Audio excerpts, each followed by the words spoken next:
Live. All right. Welcome, Brad Dillon, to the Technocrat Live. Me, thanks. Brad is a longtime friend of mine, and can you believe we've been talking for already a half an hour? I can. Yeah, I always do that shtick in the middle of the show, so we had just been goofing around, and I mean, I don't think I've got anything left in the tank. I got here early. We didn't finish Hangman. He's been playing Hangman with himself. That's just not true. Yeah, you have, man. I'm sure I was there. You know, is this an attack on my credibility? I will not stand for it. Oh, speaking of which, so I know this is a live show and it's on the internet, right? So, and the internet saves everything forever. Right. So, a couple disclaimers.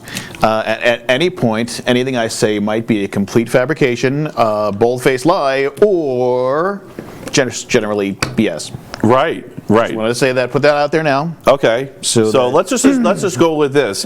Everything we say is a lie, and good luck untangling that logical web. Logic is overrated, man, because you could just make blanket statements like that, and how do you fix it? Right? You could literally break the universe with one bad line of code. Although, is that the difference? Yet. Is that how we know we're not in the Matrix, right? Because I spin things and everything. Because if the first time you said is everything a lie, the whole matrix would just break. Right? Yeah, we can't have that. Yeah. So I don't know, but then again, maybe it's just better written. Maybe the person who wrote an entire matrix where all the humans reside is smarter than us. Imagine that. Nah. Go figure. Couldn't be. All right. So anyway, welcome. See, this is what's been happening. We've been you missed so much banter. Don't panic. Oh, sorry. They're just light waves. They can't hurt you. Gotcha. Okay. Which one's the camera that's looking at me? Yeah. Okay. Oh, okay. That one. Okay. Now you're making me nervous. Sorry, it's my show. I'm going to make me nervous. So I got some news, some tech news for you guys. So sorry for there was a little bit of scheduling chaos. I was going to have some guys on, and they couldn't make it this show, and Brad was kind enough to come on. But I just wanted to give a shout out. I'm not sure when they're going to come on, so I just wanted to give a shout out to the Everyday Nonsense podcast, which with Matt and Mike. So I really wanted to have them on, to say, hey, these guys are great. So they're great. Look them up. Go watch them, and hopefully they'll come on one of these days. Hey guys, I hope you're doing well. Thanks for the Technocrat Live playlist. I don't know if you know this, but I have a music playlist of Technocrat appropriate songs. That's funny. I did not know that. And they're from all different genres. It's just a total train wreck as far as consistency, but I don't care. I'm just a ruthless dictator when it comes to what songs are going to be in there. So if you have any suggestions, keep them coming. So gotcha. I've got 9 songs on there now. So anything from Skid Row or no? All right, you're right. No, you're just going to talk about. Don't worry. You're going to talk about Skid Row the whole time. Is that what you're going to do? Yeah. Well, I did advertise this is the guy that knocked the microphone out of Sebastian Bach's hand. And in fairness, it wasn't totally your fault. It was not my fault at all. He was just like, oh, I'm just going to be a rock dude, and I'm going to crowd surf up to the stage of a band I really like. It wasn't even my idea. And well, I don't know if I buy that. I think it was like you and somebody else. This is just going to be 3 hours of us trying to ruin each other. And he just kicked the microphone right out of Sebastian Bach's hand. I went up and I slapped him in the mouth and said, "Why are you singing?" And he said, "The people in New York are crazy." So when I was mentioning things about bold-faced lies, that was something about that. It's more. That story was 80% true. There's more. It was the limelight too. So now I've dated myself. Now I've completely ruined the show. Right. Although they did make a reference to the limelight in what the heck is that show on Adult Swim? With the two boys and the cartoon, where everything on Adult Swim's a cartoon. What is wrong with me? Loud House? I don't know. No, Loud House. Sorry. I have children. So what you're saying is you just watch daytime cartoons all day long, and do you miss Hanna-Barbera? I do. Hanna-Barbera was so. I have a secret about Hanna-Barbera. Oh, really? Yeah, and actually, I was really excited about learning the cartoon suite that I learned to do the Technocrat Live cartoon. There's going to be more of them coming. Nice. Which is the thing that Hanna-Barbera was really doing that made them stand out. It wasn't that they were superior cartoonists, although they were good. It's that they figured out all these techniques to streamline cartooning. So I think there's a huge opportunity here for someone to do another Hanna-Barbera. Someone who's a computer geek and also uses one of the various fairly good open source cartooning software. I suck. I'm a terrible artist. I just did it I literally Shakespeare'd it. I just did a million monkeys, and then one of them was good. And that was, but like someone who actually could draw and get it right the first time, you could probably crank out a cartoon a day with a combination of algorithms and good art. So I mean, I'm amazed there aren't more internet cartoons. I think they did that with Space Ghosts too. I mean, I guess that Space Ghost would fall into the Hanna-Barbera world. Right. Well, they were all like, they had like hundreds of cartoons. They had literally hundreds. You only heard about dozens of them. I miss Thundar the Barbarian. They had hundreds of what's that? That was Hanna-Barbera. It was Hanna-Barbera? Was that late? That was late Hanna-Barbera. It might have been a little bit. It was different in like the late 70s and the 80s. We're getting away from that kind of... Basically, they just threw spaghetti at every wall just to see what would stick.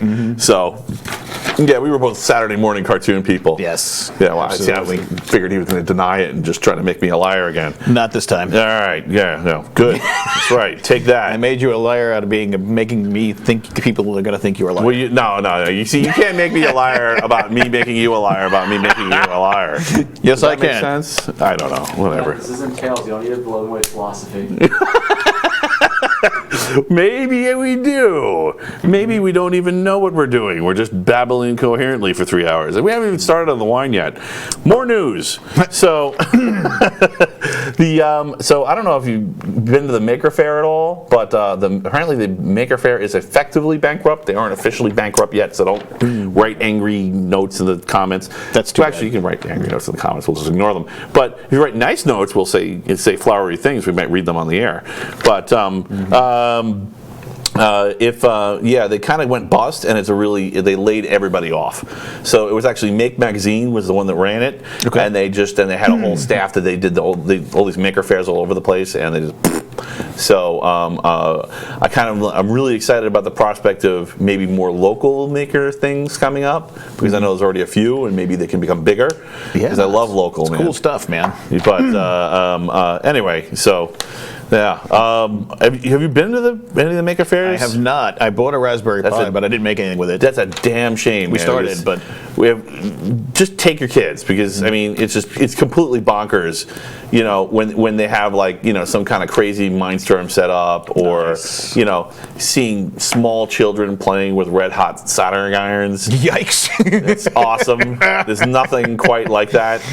I'm not a maker. They could just do breadboards, but no, I see smoke coming out from the tent, and I'm like, that's what I'm talking about. That's the real deal. Hardcore heavy metal all the way, and literally heavy metal, because it's the best solder's lead. So that's like the old timey Maker stuff. Yeah. Well, everyone's dressed up in steampunk. Why not go full throttle? Yeah, why not? Yeah.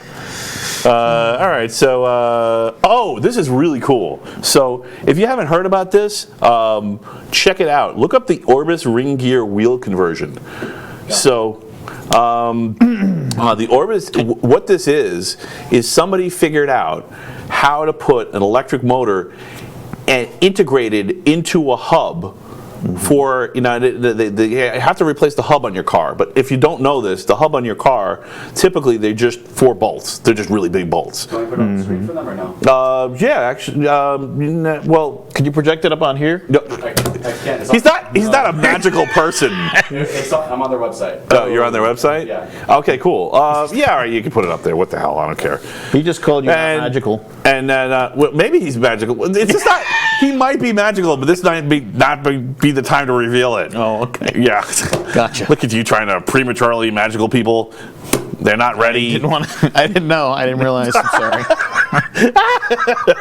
A person's magic is their own thing. Every week, because it's never boring talking to you. Sometimes it is, but all right, yeah. No, it's not. Well, it might be exciting for different reasons. Anyway, so yeah, the Orbis ring gear wheel conversion is awesome. So you get up to 100 horsepower per wheel.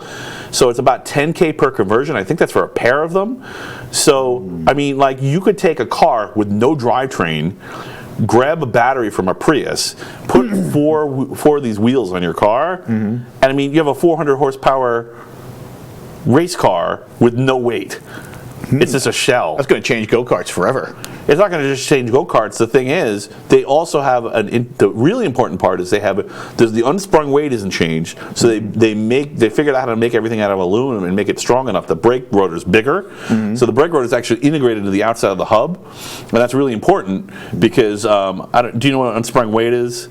Probably not, right? It's how much your wheel and all the crap that makes it move up and down weighs. Your caliper, your wheel, your rotor, the upper and lower control arm, all that crap. So that's really important. You want to keep that as low as you can because it makes the car handle better. They figured out how to keep the unsprung weight the same and put an entire electric motor in the hub assembly. Nicely done. By integrating the hub with the brake rotor and the motor all into one. Neat.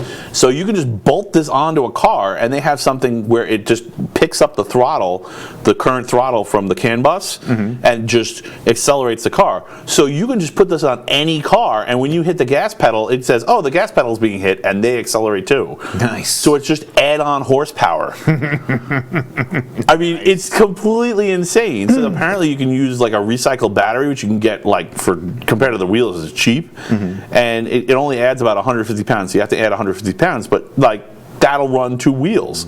So you get 200 horsepower for 150 pounds. It's a really good trade-off. That's pretty good, yeah. This is going to change everything. I mean, I think I'm going to see, if I had no limits on time and money, and I didn't live in Queens where the space is really really tight. Right. I might take like an old muscle car that didn't have such a great engine and just rip the engine out and put these on it. Try it out, see how it goes. So this is huge. Anyway, so if you're into, also the van too, because the van's like 10 miles per gallon. If I could do this, I could maybe even double it. You could turn them sideways, make them propellers, and have a car. Right. I lost you, didn't I? I probably lost all of you. I'm sorry. I'm really excited about this. I'm also a mechanical geek, so yeah. Speaking of which, quick thing. I actually finally saw. Have you heard? What's the Slant 6? Do you know what the Slant 6 is? Yes, I know what Slant 6 is. Right. So, what's the first thing that comes to mind? What do people tell you about the Slant 6? It never dies. Right, it never dies, right? And it's just a great motor. That's what everyone says. Yep. Do you know why? I think because it's slanted. Yep. Yes. That's awesome. No, that's not it. Yeah, I guess it was just well engineered and. So actually, I finally saw this entire time. You know me, I'm kind of a motorhead. This entire time, I had no idea. I love the internet and I love videos on the internet. Who doesn't? And this is why I'm doing this because I just saw this video. I'm like, it's so obvious now. I saw a good explanation of why it's actually better. I've heard thousands of people, Lots of theories. tell me why it's better, and this guy actually explained it. Nice. And apparently nobody was publicly announcing this if they knew it. They were just keeping, they're hoarding the information. The problem my is information, you can't have it. Capitalism, so. Yeah. You can't just keep making motors that never die. Crap. Hanna-Barbera's back again. All right. Nice. Yeah, we need to get some Flintstone noises in here with the coconuts. Yeah. So apparently the trick is it has to do with. I'm going to try to represent this right. Okay. It has to do with the stroke versus the size of the piston and how far up and down it travels. So apparently there's a sizable. First of all, there's a sizable gap between the pistons, so the compression's really low, which is why it's not great for performance. But it also means there's very little stress. All the parts are super over-engineered, yes, but also it has to do with the ratio between the piston and the stroke of the arm, the piston arm on the crankshaft. So that ratio is backwards from most cars. Oh, neat. Yeah, and that's the trick. So that's why it's so hard to mod into a performance engine. It was either a happy accident dependable. or the guy was a genius. I think the idea is the explanation I saw is they actually explained why they were geniuses. So and why it was never replicated. They just had 2 more versions of the same engine, and they never. It's not like they made a second engine, from the ground up with the same formula. They just different versions of different flavors of the same ice cream. Right. Yeah. So anyway, I just thought that was interesting. If you've always wondered what a slant six is, you could look it up, or I'll put a link up there or something. It's not hard to find if you look for it. But yes, there is an explanation out there. Also, more tech news. Yay! What do you think about biometrics?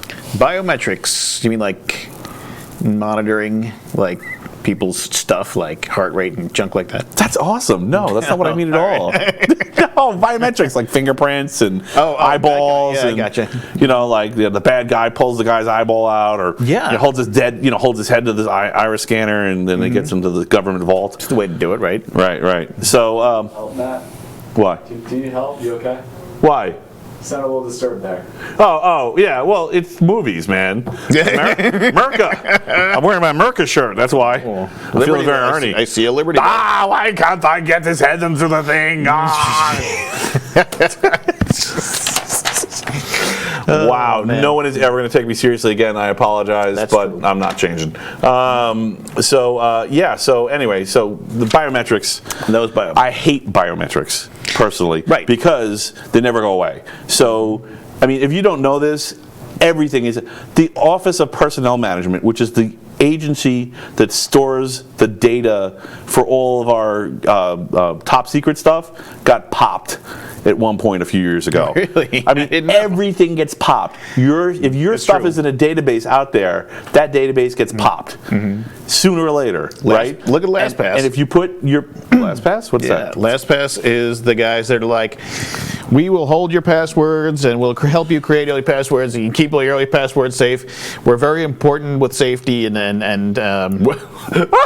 Did they actually say we're very important with safety? No, I'm paraphrasing. That would be great if they said that, though. I'd be like, well, yeah, clearly. They're like way like secure, and they have to be because they have everybody's passwords that like uses their stuff. So you go on your website and you put LastPass in your browser and it knows your password and puts it in for you and you get into stuff, and it creates passwords for you that are like 27 characters long with 15 symbols and 32 or no, that'll be math. But anyway, makes good passwords, stores them. Number math. Yeah, keep going. We'll carry the two. So yeah, but they got hacked. And Experian, they're supposed to be pretty Security secure. is really hard. It is really hard. It is really hard because it's not just the algorithm that at the core of the security, it's all the things that support it too. It's a system. Also the fact that everybody's out to get you when you're better at it. Yeah, I mean, the better you are at it, the more they want to get you. Right. Like, oh, he's got the important stuff. Let's call in reinforcements. Right. Yes. Cue to 80s ninja montage. All right. So, you were saying biometrics. Biometrics, right. Somebody's got your fingerprints. So actually, I just I was looking into the Samsung Galaxy. I got a Samsung Galaxy, and the latest one. Yep. And there's actually a bunch of changes. And I mentioned this at Lilac too, but I think it's really interesting and it's important. So. The Galaxy, at least 9, maybe earlier, had an iris scanner built into the thing. Really? People were face unlocking their phone with a freaking iris scanner. They didn't know. And all I gotta say is, why? Why would you do that to your? It was stored locally. Right, but I mean, that's yeah. There's a reason they dropped it. Yeah. It's still there. No, it's not. 10. Yeah, they have facial recognition, but it's not iris scan anymore. Yeah. See, this is the difference. They also they used to have fingerprints, and they had a fingerprint reader in the back, and now they switched it so it's actually an ultrasonic on the front on the screen. So I thought this is kind of interesting tech news. So it's actually an ultrasonic projector underneath your screen, projects through the screen onto your finger, and it's actually more detailed than the tactile fingerprint scanner was. Neat. So yeah, and cool. Yeah. So what do these and don't use it so much? Yeah, and don't use it. And don't use it. Don't use. Well, I mean, use the Galaxy, but don't use the fingerprint. Use the facial recognition because you're already screwed on your face. Your face is out there. I mean, as sure as you've driven in a public space or walked down a sidewalk, there's cameras everywhere. Someone can get your face somewhere. I heard of those. Right. So, I mean, I'm not saying that it's a good security method. What I'm saying is it's a realistic security method for this thing that's in your pocket that you're walking around with. You shouldn't be putting anything super secure in there anyway. That's true. You know, if you go out and you put your entire retirement in Bitcoin and then put it on your cell phone, you're a moron. Don't do that. You know, treat it like a wallet and put a few $100s in it, and if you lose it, you lose it, you know. Right. Yeah. So, you know, if you get mugged, your life isn't ruined. So, but anyway. That's good thinking. Yeah. But I just wanted to say, if you don't put your iris prints or your prints out there, because have you ever had a compromise where you had to change your password? Yes. Yeah. You know what? So has everybody on Earth. Exactly. How are you going to change your fingerprints? Can't change your fingerprints. Right? I got 9 more. A minute. Yeah, except for the fact that sometimes you have to use a certain one for whatever it is you're doing. And now you're screwed. Now someone can pretend to be you. And I mean, it sounds like a joke, but it's going to get easier and easier and easier. Yeah, no, it's absolutely. Yeah, so don't ever put your biometric data someplace you don't, even if you really trust it. You know, the only exception I would say is for government jobs. And by the way, this is, even then, I mean, look at the OPM. The government should know better. They should give little plastic cards with punches in them. Would you like some government drinking water? I'm going to pass on that. Yeah, okay. If you had any government cheese, maybe I would bite on some of that. This is kind of like government cheese. It might actually be cheese. It sloshes anyway. Little shots get picked up at the car That's a little shop. scary. Nice. Yeah. So authentic Fallout Shelter swag. And it's like, oh, we got all these cans of good stuff, but who forgot to bring the can opener? Well, Yes, poor planning. Yes. It was Darwinism at work. You know, we're gonna save humanity. We're doomed. Okay, so that's it for news. So I wanted to say I'm sorry for tricking you that time when we were kids, and I made you sing in my band in high school by telling you that the T-shirts were already made up. It was right after high school. Right? It's okay. College. I've forgiven you for that. Really? Yes. Yeah, okay. I just thought to throw that out there and give you a chance to rant and say what a mean person you were. It was well, you know. It was a very similar method, by the way, to the method I used to get him on the show today. That's exactly how this went. Pretty much. That's the first thing out of his mouth when he walked in the door. I'm like, it's on the sheet! It's like, this is a lot like the time when you told me the T-shirts were already made up. Yeah, I don't know if anybody knows that story. That's a lot of money. But, no, you can't just waste There weren't it. any T-shirts. We lied to him. There were no that T-shirts. That was the lie. Yeah. There was a band. There was not a singer. They needed a singer. And they said, we need you to be the singer. And I said, why? I'm not a good singer. Why would you need the, like, you're a great singer, and blah, blah, blah, blah. And also the T-shirts are already made up. And I was like, oh, well, then I have to be in the band. Right. That's pretty much exactly how it went down. Yeah, it's great. In fact, that's my marketing strategy for everything from now on. Because you know what? You're not mad. It really doesn't matter in the long run. So. Well, no, you're right. Yeah, just You're right. ends justify the means. It was. We're all about bad ethics here in the Technocrat It Live. was good for my vocal cords anyway, you know. Right, yeah. So, okay, well, that was fun. So the main question I have, the reason I wanted you on the show today, is here it comes. So when will you accept our robot overlords? So, since the time my son turned 3 and understood what robots were, we would play robots, and I would play with him, and the mantra that I would say was that robots are never in charge. If a robot tries to be in charge, you destroy him. So that was my whole, just because I know what's Not coming. deactivate or reprogram him, you destroy him. Yes. She just went right for that lithium-ion fire with batteries shooting off like firecrackers into the night. Well, look, I mean, he was 3. I had to make it easy, you know? Yeah. I had to make it a 3-year late. He didn't know why destroy all the robots. Right. So we played it out, and I'd pick like Optimus Prime, and he'd be like with some like, some figures or something. Human. Yeah, I was like, hello, human.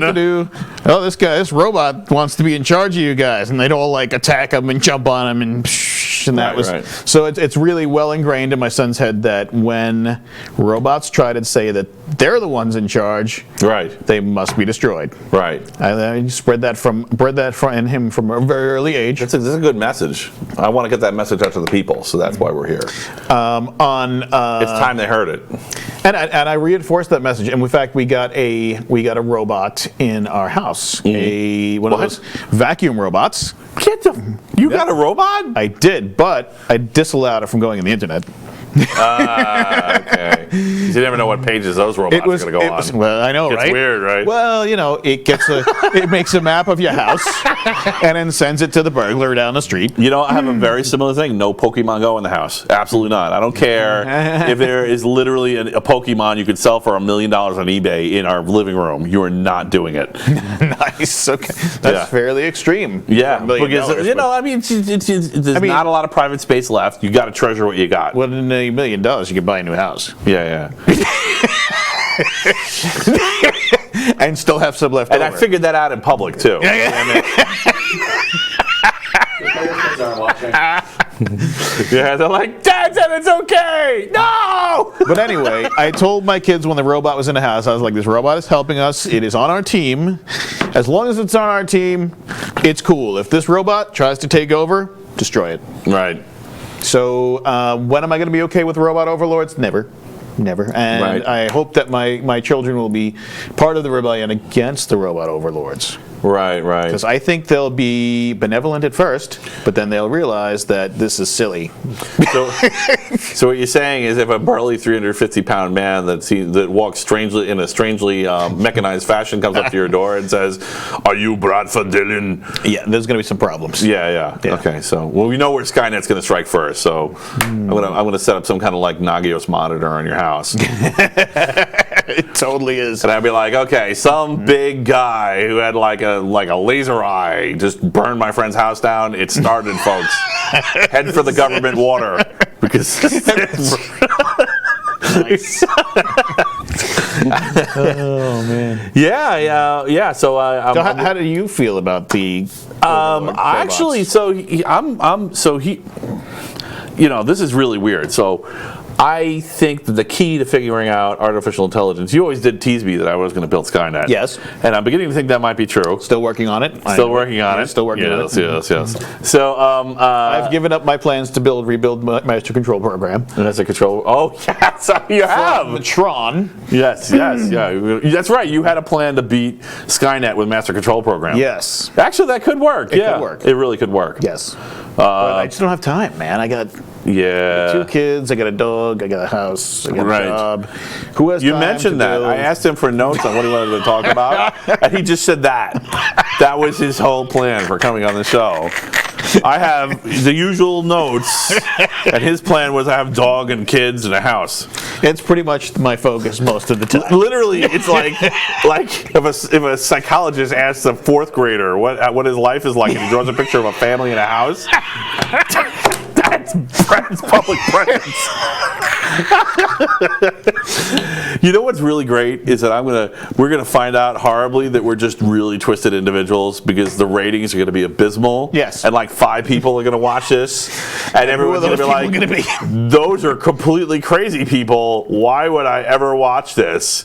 What's the angle?" Right. And then yeah. No. So what the fuck was it?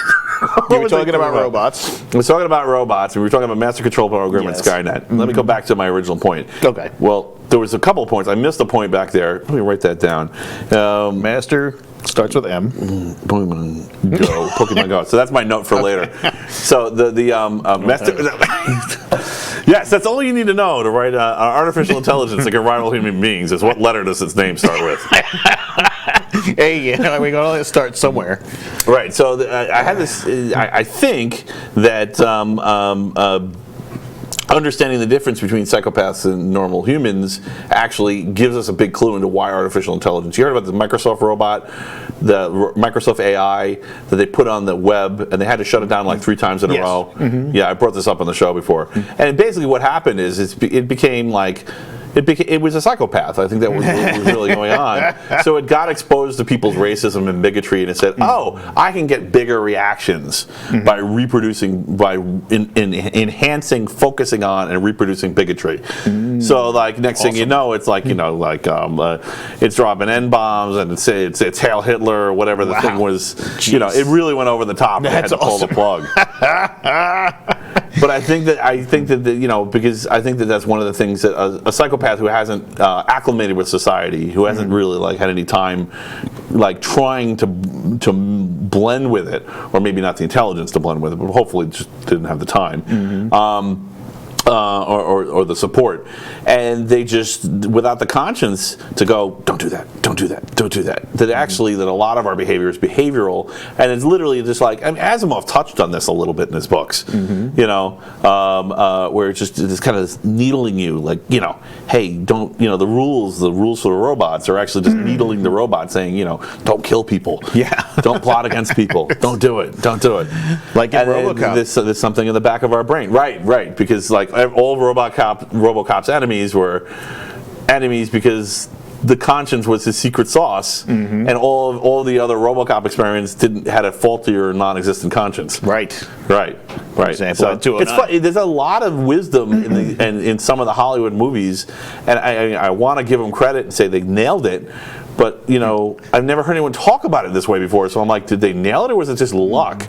Was it just some kind of psychic, kind of zeitgeist thing going on? People who create movies are artists, and artists are, they're big thinkers. They maybe can't necessarily build the robots, but they certainly can conceive them and have ideas. Right. They kind of get a feel for how it's going to rhyme with how it's really going to happen. So like, I don't think it'll happen like Terminator, but maybe there'll be a little bit of truth to that in the future. Right. Or the Matrix. I mean, it could be. So I'm curious. The robot overlords. How are you going to defeat them? Large magnets. Large magnets. Nice. I don't know. That was good. That's good. Right in there. Well, thermite. Right. That could work too. Actually, I heard a great Block suggestion. out the sun. So watch me save humanity here, because of course they're going to come for you first. So when you survive, you can herald it and say, the robots are coming. The robots are coming. Awesome. Right. Just don't ride a motorcycle because you crash into things when you're on two wheels. Yes, I sure do. Yeah. And I can't ride a trike either because my significant other thinks that they are silly. You wanted to get a trike? No. Okay. I also think they're silly. Around. Okay. But I wasn't sure if you were going to get a trike or not. I was like, we could ride? No. I love the ride, yeah. But yeah, no, I don't want you on two wheels, dude. No, don't do it. Yeah. I love you, man, but it's funny when a bicycle falls on your head. It's not so funny when a motorcycle does. You've seen how dangerous it is out there on a motorcycle. You've seen how dangerous I am on a bicycle. You put them together. Yeah, it's pretty much. If I were evil, my business plan would consist of get Brad to ride a motorcycle, follow him around with a camera, put footage on YouTube. Profit. Yeah, that would be it. That sounds like. I mean, it's not that we didn't ride all over the place, and I'm sure you'd be fine. But you don't have to screw up once, right? And then it's funny until you're dead, and then it's not funny all of a sudden. You're like, no, I'm dead. This isn't funny. Well, maybe maybe it's hysterical. I don't know. I mean, I haven't been dead before, so. I'm sure you have. Haven't we all? You just don't remember. Maybe we're all just the same person, and it's just running. Time's just running in a loop. Well, it could be. I suppose I hadn't considered that. I always feel like where are you going to go with that? Lots of different people, but what concerns me though is I have this weird theory. Like there's like 8 billion people on the planet, right? Right. Like that's just like all the people that are alive right now. Right. Most people are still dead, fortunately. If all the people that died had to be in a space, that'd be a really big space. Right. I don't care what plane you're on, it still needs a big space. Right. So really, zombie movies should just be Earth resource crisis movies. They'd be like, oh my God, the zombies are coming! Global warming's happening faster now. Right. Yes. I can't. The drive-thru's got like 40 cars in it. What am I supposed to do here? I have to go back to waiting for toilet paper again. Yeah. There's lines for everything. That's why the chaos breaks out in the fighting. The zombies are actually very civilized. It's just it's just not enough to go around.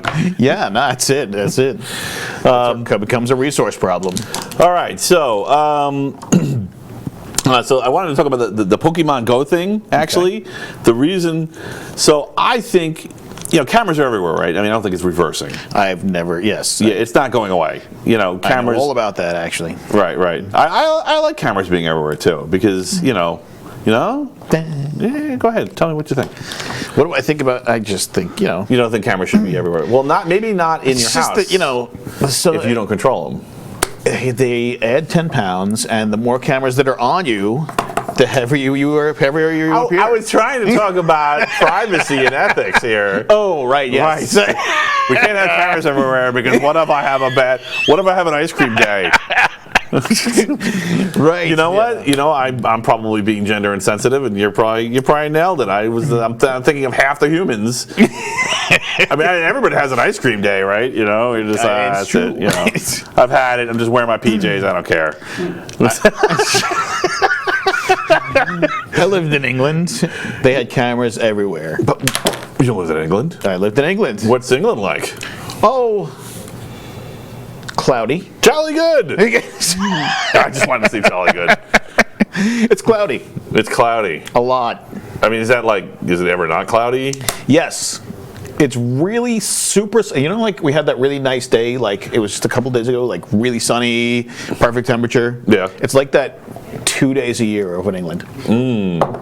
Yeah, that's pretty effed up. On the plus side, So what you're saying is whoever called us New England was a big fat liar. well, we're new because we are different.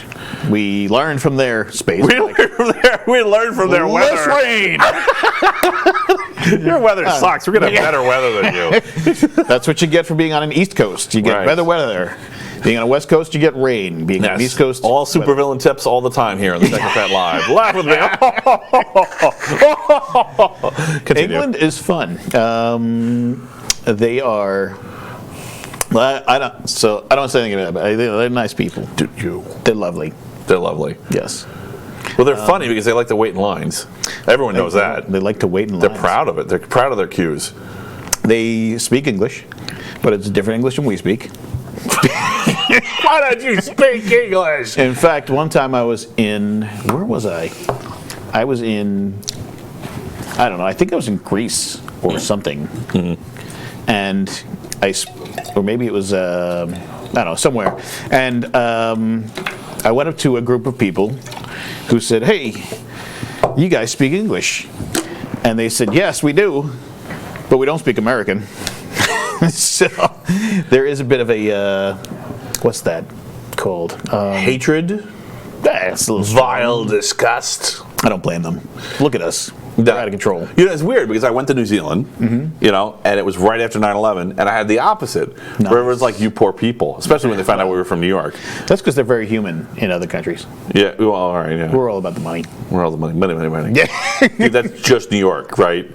So I just did the cross-country trip. Did, right. Yeah, and it's a lot of it. It's the megalopolis, whatever it is, Boston all the way down to D.C. There's a money focus on the coast, and I say that with the most loving way possible. The Northeast. Yeah. Not even the Northeast, because you get away from the coast and it changes. But there's not so much of a money focus in the rest of the country. A lot of people are just Normal. It's actually it's a very, very much slower pace, and people are just about enjoying the day to day. So, if you were looking for a way to connect with people, don't screw with their day to day. Right? Don't mess with their ability to just relax and kind of coast from one day to the next and do whatever their particular hobbies are. So, okay, well that's good. England was. What was England like? How long did you live there? I lived there for 2.5 years. I was totally shocked when you moved to England. I wasn't expecting that at all. So I have some people have goals in life. Like they have these are on my bucket list. I had 3 things on my bucket list, and that was one of them. Was really? I didn't even know you had a bucket list, dude. I do. I have a bucket list. A bucket. I've pretty much completed all the things on my bucket list. So now everything else is just downhill. But nice. That's fine. One of the things. He's young yet. One of the things on my bucket list was pick up with my woman and run from my life and go start somewhere else and see how that goes. Right. Yeah. So that was like a thing I always wanted to do. Even when I was like in like my teen years, I was like, that's one of the things I just want to get my missus, and we just pick up and just go somewhere where nobody knows us and just see how that goes. Being a runaway is a contingency for most people, not a fantasy. You realize that, right? I grew up in the 80s, bro. Yeah, I know. It was awesome. I idolized the run of the. I mean, there's a song. Bon Jovi wrote a song about it. Dude, I'm right there with you. It's tongue in cheek, man. Keep going. I hear you. Yeah. So so that was one of my bucket list items. Me and my wife, where she was just like, I got this job offer. I don't know if I'm gonna take it. It's a really good offer. I can get some really good experience. And you were like, you're taking it. Pretty much, yeah. I was like, that's awesome. She was like, it requires us to move to England. I'm like, right, let's go. I got nothing going on over here. That's awesome. So we just got up and went. I mean, in a way, that's great. It's the advantage of having nothing going on. Yes, I didn't have kids at the time, or a dog, or a house. So, yeah. Right. And, so we got up, and it's actually learned a lot of things about a lot of things, like a lot about moving to another country, a lot about shipping things overseas. Right. It's how much expensive. How much stuff you need versus how much stuff you want to keep with you. Right. It turns out that particular end table doesn't really matter that much. Isn't terribly necessary. Yes. Yeah. We moved into a basement flat that was already furnished. How are they? Do they have a lot of wood stuff there? Because more recently we've been getting more into plastics and IKEA kind of furniture. But like when we were growing up, most furniture was wood, and that was one of the things that shocked me when I went to New Zealand. Everything was plastic already. Really? Not. Yeah, a lot of it was like IKEA kind of stuff and kit stuff and composite wood and. Composite wood like they do here. Right. Well, they do now, but it wasn't back then. I suppose back when I was there, it was there was composite wood stuff. Mm-hmm. It wasn't like it's not like you walked into a time warp and like you were like someplace where they, it wasn't like going into like an Amish place where like they don't use electricity. That would be spectacular if you just reported England was that way. And and like all the angry hate mail that we were getting, what is he talking about? England, they have phones. They can use computers, but they have to turn a dial with their feet to keep it going. No, it's not like that. You have to at least have 3 orphans living in the household in order to run the computer, to pedal the computer. This is totally like anywhere. It's like totally like any place else. It's not. This is sarcasm, people. Okay, yes. Chill. Just let you know. No, just everything, all of it, the whole thing. Whatever we say is not true, and it's sarcasm. I already gave my disclaimer in the beginning. Yeah, I know. They got to be reminded once in a while. That's right. Yes. Like getting mad. Some things may be complete fabrications. Some may be bold-faced lies. Right. Okay. But no. It's good. It was. The problem with going to... It drove you to drink. Oh, my God. Yes, it did. Well, so... You wouldn't describe it that way, would you? So, you've known me, obviously, for longer than you've not known me. Right. And since I'm like 117 years old, that makes you no less than 55. So you know that I didn't drink until I was... Well, until I left and moved to another country. Dude, you came back and you're drinking. I came back. Like my whole life, I didn't drink. And then I moved to England. Speaking of which, would you like some wine? Sure. Okay. Let me have it. Which one do you want? Well, so we got a nice Cabernet Sauvignon. Oh, 2016. I don't really know about the year. I don't know anything, dude. I'm trying to read from where. It's freaking Kool-Aid as far as I can tell. Steve knows I'm telling the truth. Could be a California. I think Lodi's in California. All right, I'll drink the one you're not drinking. How's that? Whiskey if you want whiskey. You're a whiskey guy. What brand? I got 2 gingers. It's Irish whiskey. 2 gingers. It's Irish whiskey. It sounds nice, but I'm going to go with the red. Dude, you're not the first person to put it in the mug. I'm not going to be the last either. Why what's offensive about the wine glass? What's offensive is that it doesn't have. It's not filled with green M&Ms. Oh, that's what's offensive. Yeah, that's right, Ozzy. I think you're a rock star. He's on my show for 45 minutes. He's got delusions of grandeur. He's got demands. I demand a penthouse suite. I'm the guest. Cheers. Cheers. To learning how to drink. Yes. So well. I mean, everybody knows that England is a very drinky culture. I mean, do they do any? What do they do on the weekends? Do they have like sewing clubs and go flying kites? And No. I don't know. I don't know. I mean, I didn't go to a lot of. I just like generalizing. They're pretty at a level that's completely infeasible. Yeah. You're well. Yeah. No. It's The sky is just littered with kites, and it is. It is not like I don't want to say that they're all like they have a knitting course on Sundays at 2.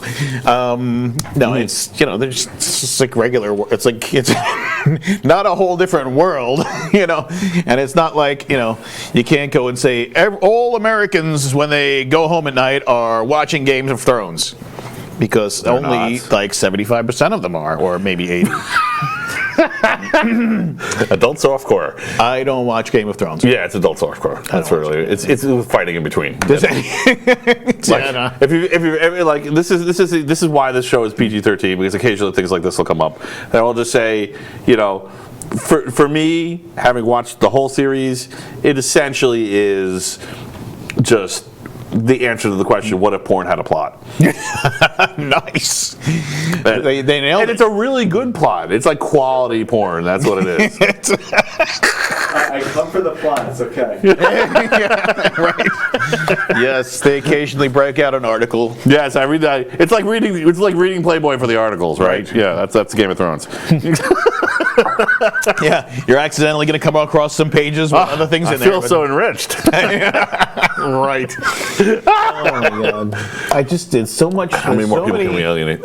There's so much drama. Oh, you. Not me. You. Oh, sorry. Sorry.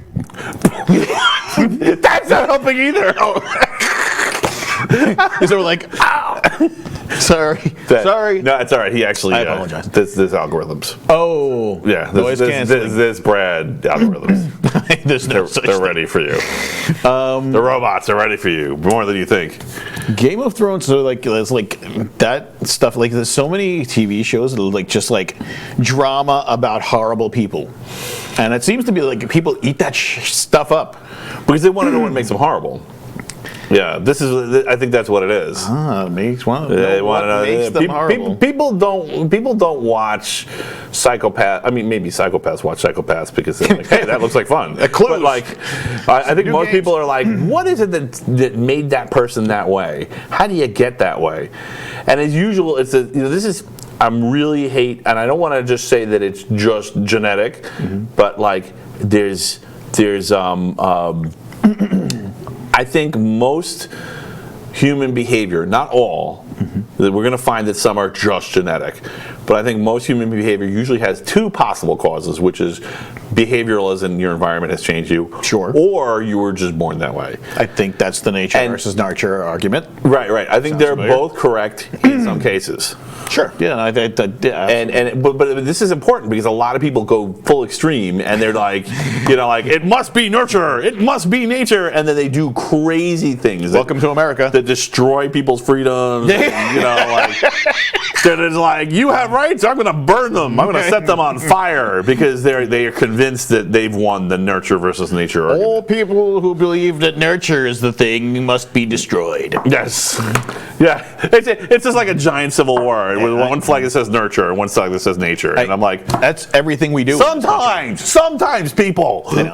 For some reason, in this country, we cannot meet in the middle. It always has to be, these guys. It has to be the North against the South, or it has to be the redcoats against the bluecoats, or it has to be the Native Americans against the.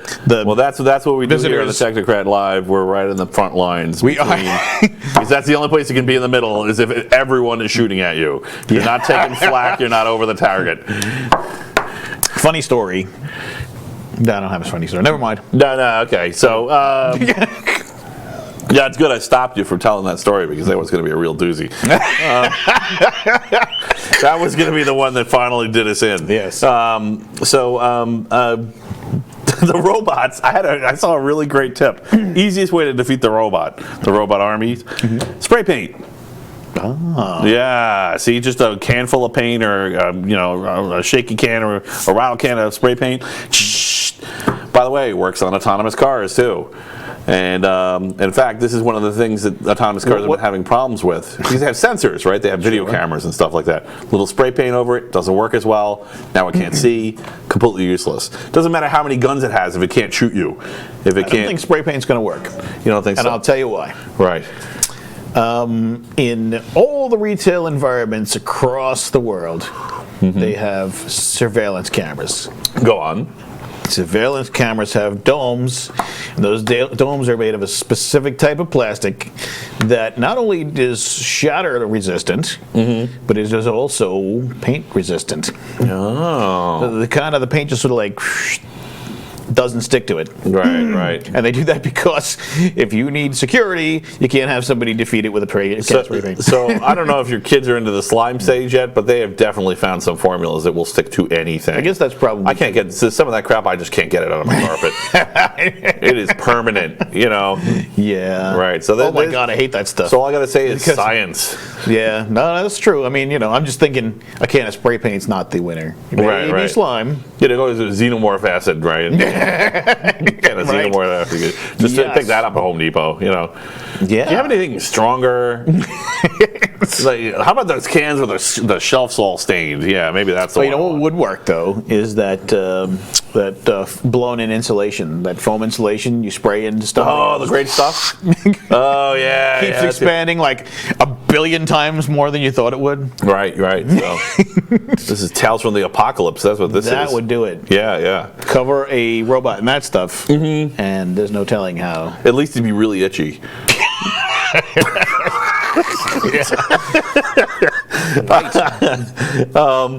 All right, so that's good. So people drink in England. Yeah, we knew that already. In England? Yeah. So there's a thing called pubs. Pubs, yeah. They have them. We have them here too, but nobody goes to them, considering how few of them there are compared to the population. Yeah, we go to bars here. Yeah, so they have bars there, but they have pubs, and the pubs are like the sort of social gathering of the neighborhood.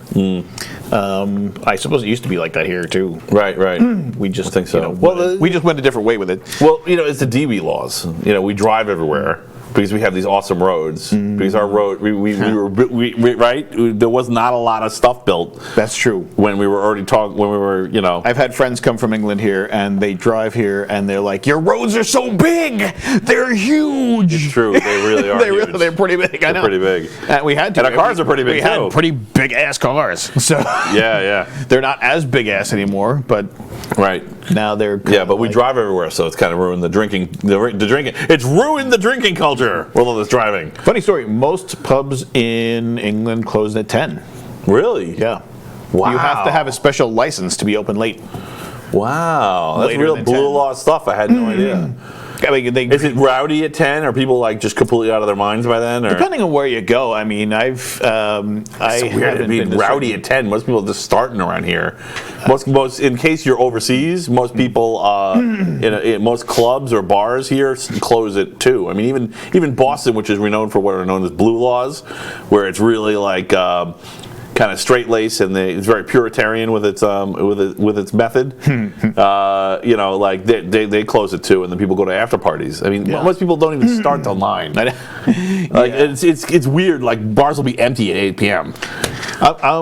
So in my experience, and I'm trying really hard not to generalize because it really isn't like I don't. Cultures are jails. You'll stay in your jail. You will not change. I don't want to generalize. I knew a lot of people in England, and I had a lot of friends there, and so I don't want to generalize, but in my experience, what I have noticed was, it depends on what pub you go to, what part of town you're in. It's just like anywhere else. If you go to that pub, then at the end of the night there will be like ambulances waiting for you. Actually, that's more in Scotland. So that's why they don't. That's why they can drink so much, because they have a ride. Convenient. My wife, I think it was universal health care. I'm starting to see the connections here. I forget which part of the UK it was. It was either Ireland or Scotland or the other one, which I can't remember now, and I'm sorry because I forgot about your thing. I had friends from that area that, where the elves were supposedly from in Tolkien stories. Yeah, so there. Did you just shout out to fictional characters on my show? Clearly, Tolkien was thinking of Clearly, Tolkien was real. thinking of dwarves and hobbits and elves. Oh, these were real people. Okay. Different sects of certain areas, probably. I'm really just here to screw you up when you actually start getting in a role and telling a good story. Okay. That's my actual purpose. Luckily, I can roll with it. Yeah, you're pretty good. You just right through me like a barrel in Donkey Kong. No, wait, no, that kills you. All right, keep going. Like a hammer in Donkey Kong. Yeah, there you go. Yeah, so I think my wife went to one of those parts with a friend of hers, and I want to say it's Scotland, but I don't think it is. Not quite Scotland, let's just say that. Somewhere. And they literally had ambulances, like a set of them, like 10 ambulances surrounding a pub for when the pub lets out. Because when the pub lets out at 10 o'clock, they knew that at this particular pub, there was going to be a lot of bloodshed. That's nothing. Every weekend. That's nothing. That's nothing. It's nothing really unless you also have fire trucks and armed police. Then you know it's going to get real. Well, they weren't there to stop it. Oh, They were just there to pick up the pieces. Sorry. You see, it's a cultural barrier. Yeah, exactly. You don't understand the culture. They weren't going to try to, like, it's not real until the ambulances are The ambulances were just there to pick up the pieces. We'll keep fighting until the ambulances leave. That's it. All right. But yeah, no, it's a culture that, revolves around this. The social thing is to be in a pub. They have something called Sunday Roast. Sunday Roast, all the people go out, they go to their pub. The pub cooks a nice roast. You bring your family. Right. You bring your kids. In the pub, do the kids go in the fight too? Have some drinks. Yeah, have some meals, and it's like community time. It's kind of nice, actually, if you think about it, because we don't really have anything like that brings the community together like that. Oh, Facebook. Facebook is not a good If it's not immediately obvious that that was sarcasm, you're on Facebook too much. Facebook is like the You're only going to Facebook for shows on this channel, and that's it. Then you leave. What is Facebook like? Facebook is like saying Facebook's like a demilitarized zone. It's like a DMZ. Well, that's what it's the middle ground. That's what we're saying. Remember, the front line is the middle ground. Yes. If you're not being attacked, you're not neutral. That's it. So yeah, Facebook's definitely like a big DMZ. It's like World War III, but the only thing everyone can agree on is if it's just to kill the people who don't want to play the game. Right. Right. Yeah. Like what was that one? It'd be like as if everyone invaded Switzerland in World War II, and just Switzerland, because they were mad at them because they wouldn't pick a side. What's that one with that girl? That playing with fire girl. I don't know. Okay. It's not Twilight. It's the other one. Oh. Hunger Games. Oh, Facebook's like Hunger Games. That is nothing like Twilight. What the hell are you talking about? Talk about word association. Popular movies of Remind me not to play that game. Early millennium. Yeah. Okay. Fine, fair enough.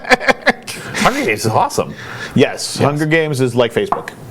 Yeah, that's great. I mean, it's good to watch, but you don't want it to happen to actually real people. You want it to actually, you're right. You don't want it to be you for sure, or anybody you know or care about. Yeah. It's like this is amazing fiction. Now I'm going to go back to my great life or my any first human world problems. You don't want it to actually be what's happening to you, and then you're like, why? Who? How? Yeah, it's like that other movie where everybody obeys the law every day because they get a day that they're not allowed to. What's that movie called? Oh, The Purge. The Purge, yes. Facebook a lot of people I think a lot of people are seriously, subconsciously okay with The Purge. I don't think they realize that maybe they're not going to be as good at it as they think they are. I think you're right. I think a lot of people think they're going to be good at it are not going to be good at it, and they're only going to have like a split second to realize, and then it's just going to go dark. Well, it's like, anarchy, right? Like, anarchy is like totally romanticized because like it's like, oh, no rules. I can be like awesome in anarchy, and I'm gonna be like beating up my neighbor and taking his stuff. Okay, well, yeah, but then anarchy happens, and like somebody else's neighbor from like 3 blocks away has already killed off like your neighbor, and they're after you now, and you're not gonna win. Like that's what's really gonna happen. Right. They've already formed a militia, and they're gonna. But of course, I'll be great at it. Because that's what everyone thinks. Exactly. Right. Everyone thinks they're going to be awesome in anarchy. Dude, everyone's so going to my house. They're all like, Matt's got stuff. Let's go there. It's going to be great. We're going to grab it. Well, I mean, He went cross country. He's got a van. Let's get his van. Do you remember in Voltron? And it's just going to be like just a pile of bodies. The van's going to be parked on top of the pile of bodies. I'm going to be like, please stop coming to my house and trying to take my van. I'm tired of killing you assholes. I picture your house like in Voltron when like the bad guys were winning really like hardcore, and they were defeating the castle on that whatever, forget what planet that is that they had. The princess was in. Wow, you're really dialing in there, dude. Keep going. And they said, "Oh no, we have to go to Plan B." And like suddenly, this metal castle comes out from behind the stone castle with lots of laser guns and destroys all the bad guys. Right. That's so like you're saying I'm going to house. hold back with the secret weapon until it looks like the house is almost going to burn down. It's almost overrun, and then we go full lasertron. Yes. Yeah, full lasertron. Okay. Note to self: install full lasertron. You got a couple of years to work on it. I can't disappoint now. Lasertron. Okay. Well, thanks for the tip, and I'm going to work on lasertron. Do you have a contingency where if someone needs to use the restroom, they can scoot off and come back? So it's been nice having you. He's probably not coming back. We do not have a contingency, but why didn't you go beforehand? Don't you have kids? I do. You tell them, like, go to the bathroom before we go on our road trip. I don't know. All right. I forgot Get out of here. there wouldn't be a thing. We don't have a contingency, but... all right, you vamp for like 5 minutes. I'll be right back. All right, cool. Do you need someone to step in for the meantime? I do need you to disconnect my microphone. Got you. Because otherwise I'm not going to know what to do. Come over here. What's that? Oh, sure, yeah. I apologize for this brief interruption. It's just that I can't hold my liquor. Dude, it's been an hour. Thank you, sir. Are you ready to go AWOL for a good 10 minutes, Matt? Yeah, let's go AWOL. Want me to go on? Yeah, if you want. Okay. It's your call. Please. You don't have to. Cool. Folks, I'm telling you, don't plan this stuff. I know it seems very planned. It seems like we have a show that's Who are you extremely people? organized. Thank you for being on the show. I feel like I've been here before. I know, you have been on here before. So what's changed since you've been the last on the show? Music. Music. What's happened? We're finishing. I'm talking with my guitarist Matt in France, and we're finishing up the mix. We're pretty much near done. Just some minor level tweaks, some Holy little cow. planning, and My segue is an announcement for you guys? yeah, I guess. Wow, that's really great. So we got that coming out. What was the name of the band again for people who don't remember? Elisions. Elisions. So we're talking about, is that a Ghost BC shirt? Yeah. I freaking love them. Well, there you go. Oh, right. You That's like, great. you like Scooby-Doo music too? Yeah. So it's Ghost BC, by the way, totally seriously, if you're Christian, or if you're the kind of person that would enjoy a little heavy metal or a little hard rock, but like wouldn't like it if it went too far, do not listen to Ghost BC, because while their music is extremely pleasant and flowy and They're lovely, Beatles plus Satan. their lyrics are literally exactly satanic in a perfect way. They're so tongue-in-cheek about it. Opus Eponymous. They are tongue-in-cheek. Yeah, Opus Eponymous is like... It could just be satire or sarcasm. That's what I think. I think so too, but Yeah. I mean, it could really go either way. I mean, they might actually be serious. I'm I mean, not if you sure. listen to their first album, see what you think. Yeah, it's pretty good. Yeah, single coming out hopefully next week or two. It's gonna be pretty dope. And then we got what else? We're still setting up for tour. We're in the talks with some people regarding our album release. It's gonna He came back. come along pretty good, and he's back. Ready to get mic'd up? Yeah. Let's get you back on. All right, we were talking about his world tour. He just said announced his album while you were gone. Nice. Did you guys plan this? No. All right. Well, No, it's 'cause I got the latest mix this morning. wow. Yeah. That's So- great. Remember that 50 you owe me, Sue. I'll be right back, fellas. Let's get you Hey, on. no negotiating after the deal. Yeah, I'm sorry. Set your mic up. Look, Again, easy with you know, it's funny. I'm going to tell you guys a thing while you guys are miking back up. So I never knew. I don't want to tell the. You know, maybe I shouldn't say this because I don't want to tell the secret. But there's actually a methodology for figuring out how to pay someone off with cash. What? And I'll just say, like, just there's actually a method to the madness. You know? Mafia's got it down, I understand. Right. I'm not actually talking about doing anything illegal. You know, I'm not talking about that. I'm talking about a situation where you have a cash flow and you're trying to figure out, you know, how much money do I owe you? And the trick is, if you owe someone some undisclosed amount of cash, if you're negotiating after the fact, it's kind of like a half work, half favor thing. You have the stack and you just do this. And you read their face. You just keep handing it off. And then when they look happy, you're done. And that's how much it costs. I've actually experienced this, and at the one time it was like terrifying. On the other hand, I was like, we're not doing anything wrong. This is great. This is perfect. So.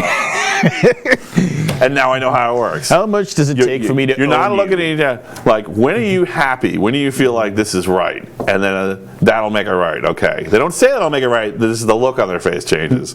And then you know, and then that's how much it is. That's awesome. Yeah. Well, experience I never thought I would have, and probably will never have again. Dude, You're still playing hangman with yourself. You went in the bathroom and cheated, didn't you? I brought a dictionary in there. Speaking of Brad Dillon goes to the bathroom by himself to cheat in hangman. I thought this was a place of high technology. Yeah. And I had to I didn't pee in the slop sink, did you? I had to. Is that what that was? You don't go to the dumpster, man. I had to like turn a dial for the water to come out. That's like what I have to do at home. You're gonna ruin their rep, dude. Oh, sorry. Gotta use the hose out back. I totally didn't realize. I didn't realize. I might have been. Maybe that was This the wrong faucet door. is horrible. That could have been the This janitor. is not closet. sanitary. Sorry, I should have trusted you. I used the janitor closet. Yeah. Now I know. This is the guy that keeps your computers running, by the way. So just in case you were like, we barely talked about computers, so we just goofed around the whole time. How did you get interested in computers? Let's talk something serious. What happened to the Voltron with the house and the But if that's England? part of your backstory, then if you can find a way to worm it in, then go for it. Would Voltron what got you into computers? No. I know the story. I'm just trying to get you to say it. I don't have to. Back in the early days, Bradford Dillon was learning about computers from his family and the family computer. Blah, blah, blah, blah, blah. You tell it, man. Okay. Yeah, go for it. So, when I was a kid, a long, long time ago, there was no such thing as a Well, you just told me you were Pentium 130 years old before, so what was Yes. it's just like Alan Turing kind of That's computer? where I'm going. Click, click, click, click, click, click. It's all, It's all theories and abacuses, you know. switches and circuits. The best, good old Verizon. We have a friend who's a Verizon person. Yes. He used to get to play with Yes, cool- the imperial heart of communication. Yes, that's the one. Yes, he used to get to have access to cool technologies like the old switching technologies for the plain old telephone system. Right. Well, I was like the last holdout on DSL, by the way, and it wasn't bad actually. It was really fast, which is one of the reasons I was the last holdout. And You were like, I really can't stand speed. So I'm not getting it. I did. At one point, we had 3 different Netflix streams running across our DSL, and I was running a server offline. It was fine. That's pretty amazing. We didn't need more. I know. We really didn't need more. We still don't need more. They I don't know what these things are. They were pissed because I was still in copper. Like, what is this guy doing? I know. And like eventually They they were just probably crashed. pissed. I seriously think they crash a truck into the pole and then just said, we can't fix it? Sorry. You know, they have those boxes with where all the wires connect to each other. They have a name, I don't remember what it was. But like Pedestal. The pedestal, thank you. See, you know, they literally, a truck crashed into the pedestal and they went, fuck it. That was they weren't going to fix that. No they way. were going to fix that. No, you know, and that's why I had to give up DSL. You ever seen the inside of a pedestal? Yeah. Well, It would take them like at least 4 hours to fix that. I know, right? You know, Not going to do that. I have to put on a cone. Yeah. Probably 2. Maybe call in a second person. Yeah. Actually, it would take days. Right now, Verizon's going to strike outside our building. The Technocrat must die. I know, right? It's the equivalent of like putting together punching down 3 floors in a network box. We could just talk about nothing for 3 hours, can't we? Yes. Yeah, all right. Tell me about how you got into computers. I won't do it. Not Come with on. that attitude. Please. All right, fine. Please. So, my dad, when I was a kid, I guess probably must have been like, let's see. So I moved to Long Island when I was like 9, Right. and it was like the worst Oh, thing. yeah, that's right. You weren't in Long Island from the start. No, I'm a Queens kid, and I will always have Queens in my heart. Queens. Boom. Yes. Unfortunately, Also Long Island, too, because we're from both. I know, it just doesn't feel like... Long Island. yeah. Long Island's cool, you know, but it's everything's so far away from me. You can't drink, right? Actually, Yeah. I mean, seriously, what is the plan if you want to get drunk? I've got it on the border in walking distance from me. Really? On the border, yes. Oh, that's nice. Yeah. Yeah. Well, we have. I mean, you know, we can walk to everything. So we got 10 restaurants. I know. That's what's awesome about Queens is that you don't need a car, really. Yeah. Unless you want to go out and visit somebody on Long Island. And you did live in Queens for a little while. I will always want to live in Queens. I'm trying not to answer. I'm trying to be vague enough so that people can't answer your security questions, because we believe in security questions here on the Technocrat Live. But I guess you can always change them to a new question if I ruin it. I don't know if that's going to like void my security questions. I think I got that covered. All right, good. So anyway, so you moved to Long Island when you were 9. Yes, and you know my dad was he was I think he was working for what's that company? It was a bank, right? He originally worked for a bank called Manufacturers Hanover Trust Company that got eaten up by Chemical Bank, and then Chemical Bank got eaten up by Chase. So if you ever wonder why I don't like big capitalism or big banking, it's probably because they ruined my family. No, how do you really feel? No, I didn't wonder at all, but actually it makes perfect sense. You know why also were there, you sometimes saw people it. don't like big banks? They're human beings. Big banks are not human beings. Yeah, no, that's why people don't like big banks. Oh. Because they're human beings. Oh, They're like, oh, usury is bad. You know. So my dad was like the VP of like data processing, which was a thing back in the day. I don't know if you guys know what that is. Go on. For the archaeologists watching this in 100 years, what is data processing? Data processing. So a long time ago, before they had computers do things for us, people had to like get data processed. Yeah, data processing is still a thing, I guess. It really is. It hasn't changed that much. Enter data, computer does stuff to data, spits out answers. That's data processing. Right. So basically just data entry plus reading the result back. Yeah, some magic cloud up here, and then answers. Yeah, that's pretty much just what people have always done with computers. I mean, at one point you had to do a translation step to get it on the punch cards first. But, you know. Yeah, those were the days we call the dark ages. But yeah, so we're not that old. He's making it up. Keep going. 117. Yeah, we're not. Do you sparkle in the sunlight? No. Or do you just incinerate like I the original? incinerate, Oh, yes. yeah, okay. I knew that was BS. Diamond flesh. That's silly.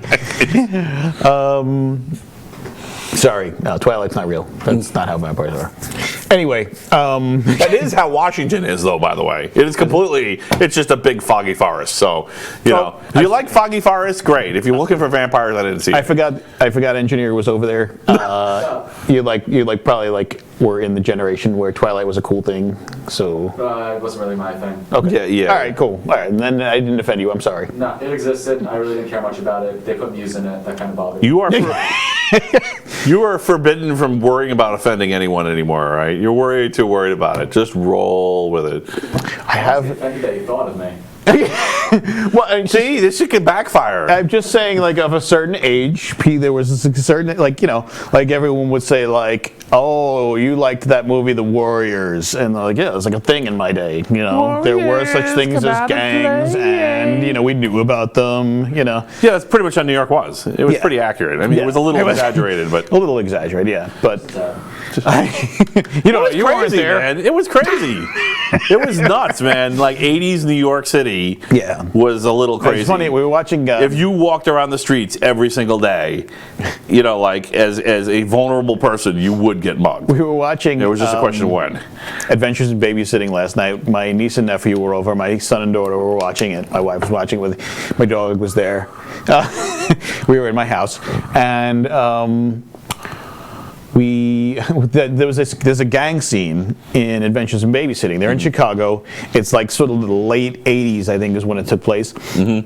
There was a gang scene on a train, and the train had this is our train. It was one gang. It was like the I forget what they were called, and there was another gang. Yeah, but the train's rolling into our neighborhood, so they were going to clash because this gang's train was rolling into this gang's neighborhood. So now we're both on each other's turf. Right. And so my niece goes, "This is cheesy." I was like, "This is not cheesy. This is actually the kind of things that happened."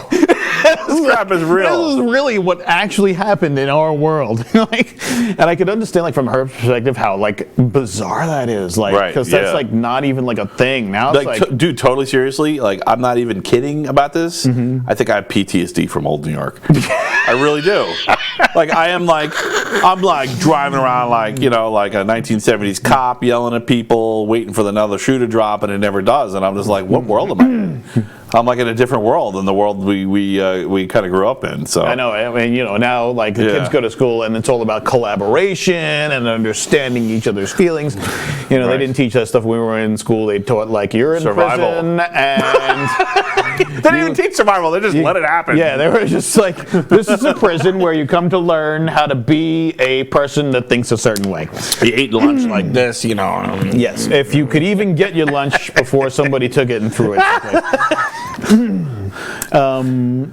It's a whole different world. But anyway, I digress. Computers, yes. I think that's what we're going to name this episode. I digress. Continue. I digress. Yes, that's good thinking. That's good thinking. And now that I'm two. Oh, would you like more? No, I'm still working on this one. Okay, good. You can't sell because it's not that glass, but there's more in here. Sorry, Never show them your hand. At some point, somebody from my professional sphere is going to watch this video and be like, dude, we saw you on that video. That's why I have to keep it on some level.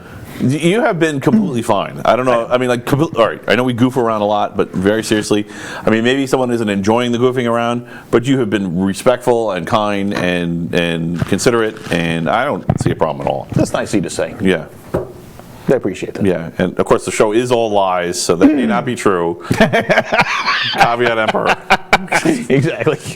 So my dad one day, I was probably 11. Mm-hmm. He brought home a PC, an IBM PC XT. Now this thing was like the bomb, dude, because it had the floppy drive and the 10 megabyte hard drive. Wow, dude, that's awesome. It had 640K of RAM.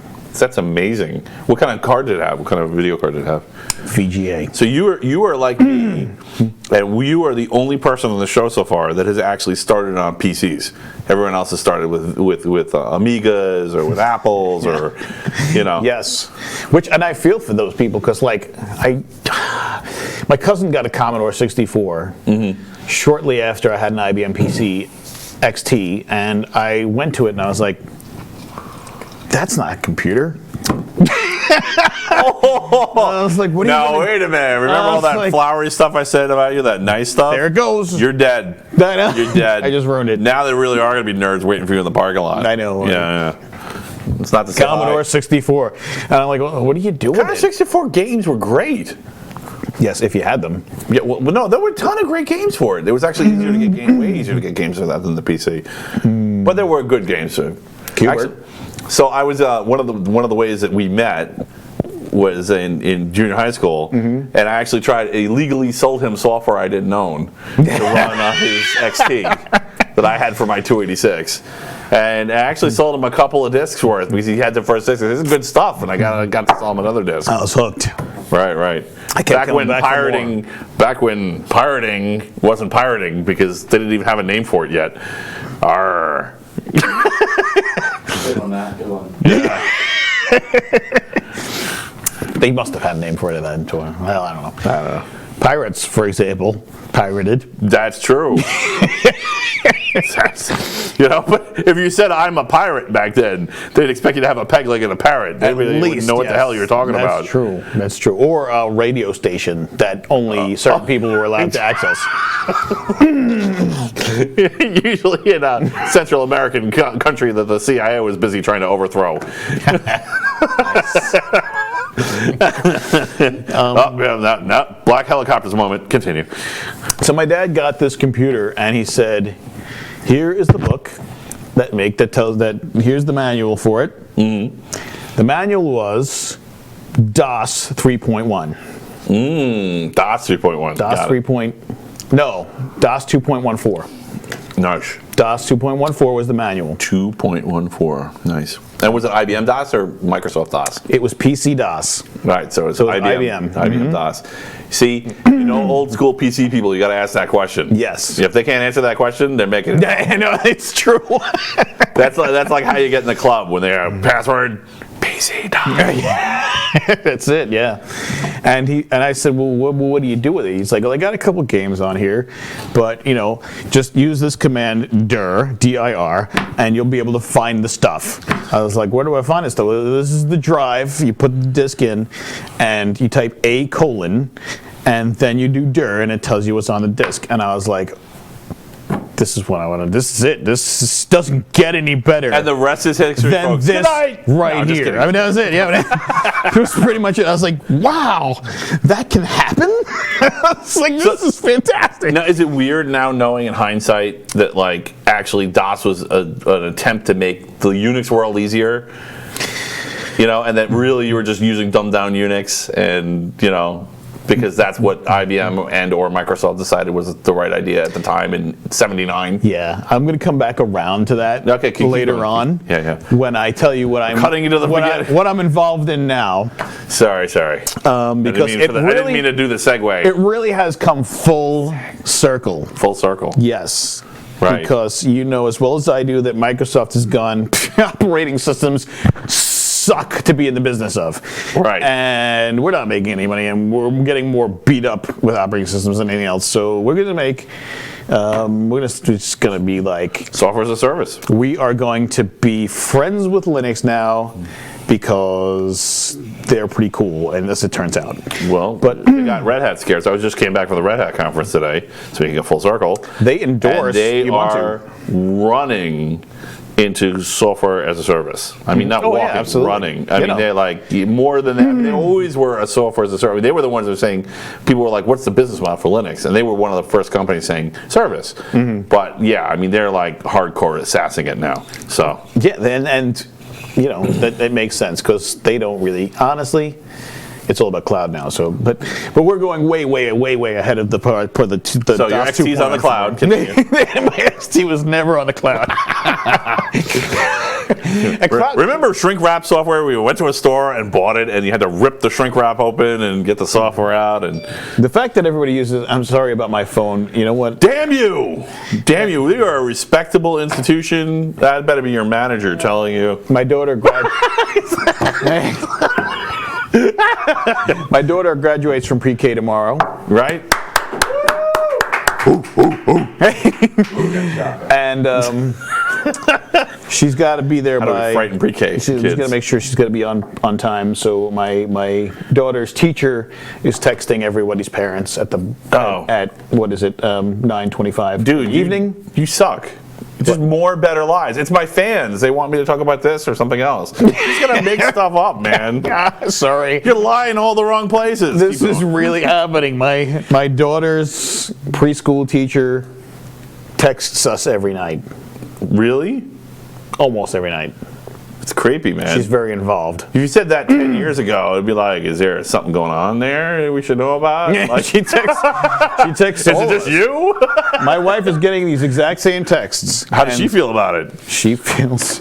I don't want to go into it because. Fair enough. Let's just stop there. Yeah. We have to see, eventually we'll have to leave this room, and then all the people we've talked about will be waiting for us on the other side of the door. Yes. So, yeah. Yes, this is a live video broadcast.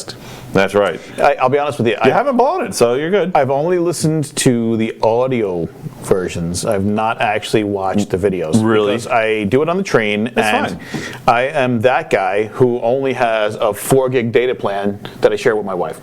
Right. So I don't. that's fine. I don't get on the train and do the YouTube video because That's why I put them up, man. That's exactly it. And actually, I think the deal. All right, yeah. See? So, when and if you want to hear about it, I'll tell you about why I do that. Because the people on the show have heard it a couple times, but why not? I'll just do it real quick. So basically, we just had a thing in Sorry. Is she kidding? Like 3 texts was enough.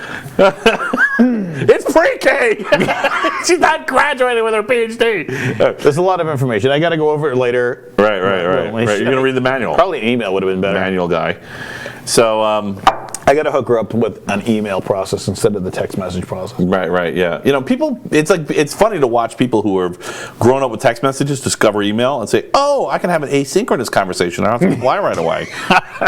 Like they didn't it's like, remember when people were discovering email the first time? It's like happening again. It's really crazy. I'm like, they're like, oh, I don't have to respond right away. I don't have to wake up in the middle of the night when someone texts me. I know, right? Yeah. Well, you grow up in a certain age and you understand from a different perspective. You and I and our engineer over here. I don't want to throw your name around on the thing. He was on the show. Oh, okay. Yeah, he has his own show on the channel. Oh, okay. Yeah. It's actually pretty good. Jump cut. Hey. Oh, cool. Shout out. There you go. Hey, thank you. Yeah, no problem. This is why we get mad, because now that's text number 4. That's awesome. It's crazy. Actually, originally I was kind of like, this is kind of awkward, but now this is like a shtick. It's funny. What's happening here? I don't know, but I know it's not important enough for 4 text messages at 9:30 at night. I will get her there on time. In the appropriate attire. We have to work. Yeah. I'm sorry. Yeah. I apologize. I get a little frustrated. How dare you? But anyway. So, we grew up in a certain time, which was a very opportune time to see personal computers born. Mm-hmm. To see them develop into the technology that exists. We pretty much nailed it. Yeah, we were like right in the sweet spot. For microcomputers, we nailed it. Yeah. The only people cooler than us in that sphere are the people who There's nobody cooler than you. Who walked out of college and started programming on punch cards.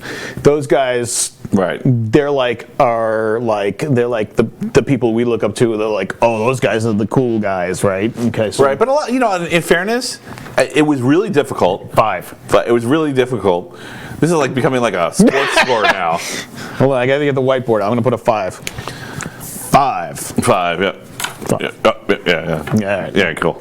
Sorry, that's too fast, right? 5. Yeah. 5. And we're almost done with Vanna White that stuff, huh? We're almost done with the Hangman. Don't even know who Vanna White is. Wheel of Fortune. Wheel of Fortune is still pretty relevant. Yeah, okay. I don't know. What do I know? What were you saying?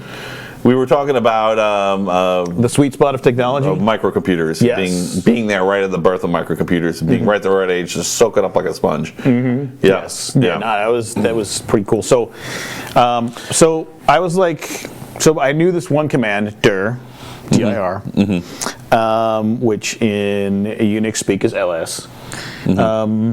And my dad, and that's pretty much all my dad told me. He was like, here's the DOS book, a : and dir. That's all he gave me. Right. All right, and then he gave me a disc, and it had some games on it. And he said, some of these discs, you put them in, you close the thing, you reboot the computer, and they just happen on their own like magic. I was like, cool, that's even cooler. Yeah, that was cool when that happened. That was really... It was really easy. I know, that was really cool when that happened. So that progressed into things like the next version of DOS, 3.2 something. By that time I was like, so everything that says .com or .exe runs, and all these other and .bat, and all these other things, they just like are like there for show. So I was like, my curiosity was piqued. I'm like, what is going on? So I started going. I learned a new command, CD. Oh, CD. CD, for those of you who Which don't is know. also the same in Linux, by the way. Yeah, magically. We're going to inadvertently teach people Linux and DOS at the same time here. Change directory. Rosetta Stone it. So, that made you, that gave you the ability to get out of the context you were currently in, right, and move into a different context. You realize that there's people, like a lot of people like PhDs and who are already computer techs and stuff watching the show, right? There's also a lot of people who have never used a DOS prompt. That's true. And the thing is, it is pre-recorded, so they could theoretically come in here if they're willing to put up with 3 hours of craziness for 5 minutes of tutorial. So I started. So from there, I was like, holy cow. I can find things now. So I went. And you took it really seriously. I was back then. I was like, you took it more seriously than I did. I needed to know what every .exe and every .com did. I needed to know what each one of them. And then I found out that there are commands. You knew every BIOS setting. You knew everything about the hardware in your computer. I still know more DOS commands than most people will ever know in their life. Right. Most. I mean, some people. Right, and you kept moving forward with the newer PCs that came out. Yes, I still write batch scripts in DOS today to do my job better. Right. And then, fast forward through all that. I had my dad eventually brought home like a 286, and then we never stepped into the 386. Something magical happened between 286 and 386 that I was not a part of. Same thing. Right? Yep, 286 right to 46. 46, and I got the 46. It was a 46 DX 2/50, which means it was a 50 megahertz processor. Right. Clock doubled. Bam! Like, holy cow. So just to put this in perspective, so you could only do in terms of video games, for example.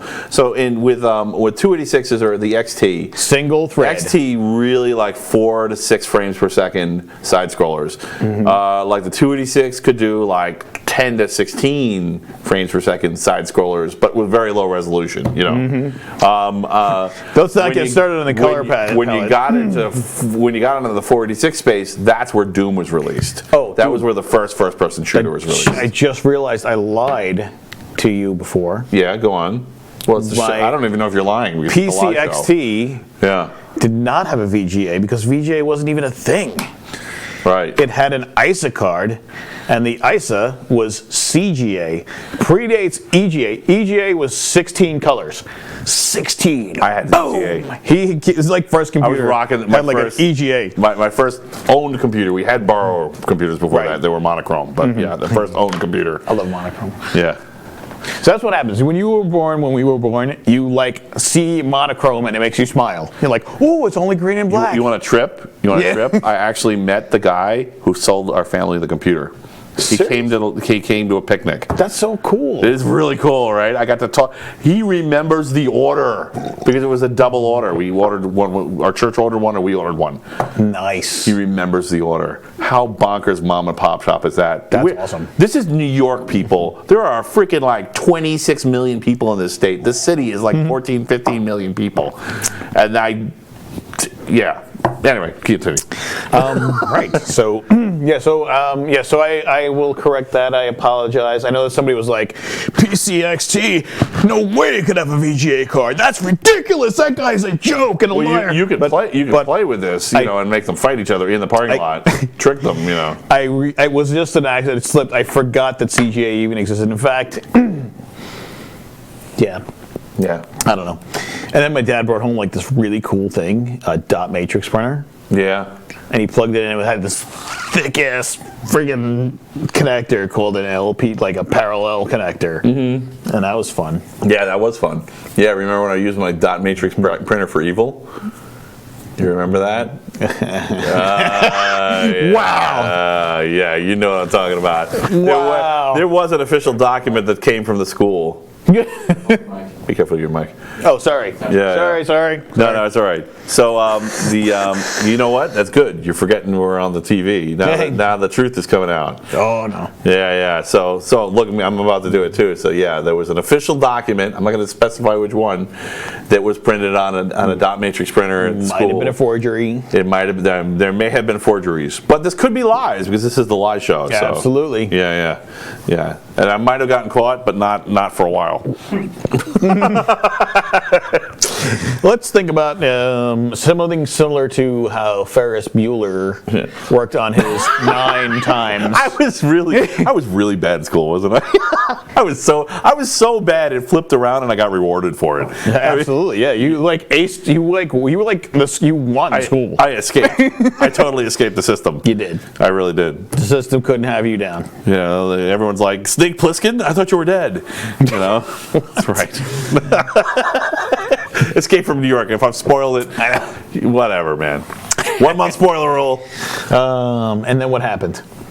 So yeah, and then my dad got like. And then you just had a bunch of odd jobs, and you weren't taking computers very seriously, man. It's funny, I did. So like everyone was like clerk jobs, and I'm like, dude, you're smarter than this. What are you doing? Everybody was like, well, you know what? I'll tell you why. Why? I went to school in 11th grade. What? Oh, sorry. I'm just going to put them back here. You do one hand, don't do 2 hands. I went to school, and they gave us what's called an aptitude test. And I said, ooh, aptitude, this will help me find out I've got a lot of attitude. What I'm supposed to do for the rest of my life. This test is designed to tell me what I'm going to be good at and what jobs I can have in my career. I think it was in like 11th grade or something. Mm-hmm. I took it, and the options were farmer, clerk, and choice B that was completely 3C that was completely really ridiculous. I was like, that's not even a thing, dude. So I was like, so I can be farmer or clerk. All right, clerk. And that's what I did. You followed the instructions. I did. Yeah. Your life was totally screwed up until you stopped following instructions, man. Yes. Yeah, sorry. I mean, I hate to say that, but, the instructions are good for computers, but for humans, not so mixy things. Listen, without going into too much detail about what shell of a human being you knew when you first met me. See, I'm like, this guy is the funniest, most awesome, charismatic guy, and he's really intelligent. And then I'm just like, why is he not using it? Why? And I'm really glad that you're finally that you've been established for a decade in IT, and you belong here. I don't know why it took you so long to come around. But I had some damage when I was a kid. Yeah. My parents were getting divorced for a long time. Are your parents still getting divorced? Yeah. So it's a lot of fun. You see this right here? It's like a whole shtick. This doesn't happen when your parents love each other.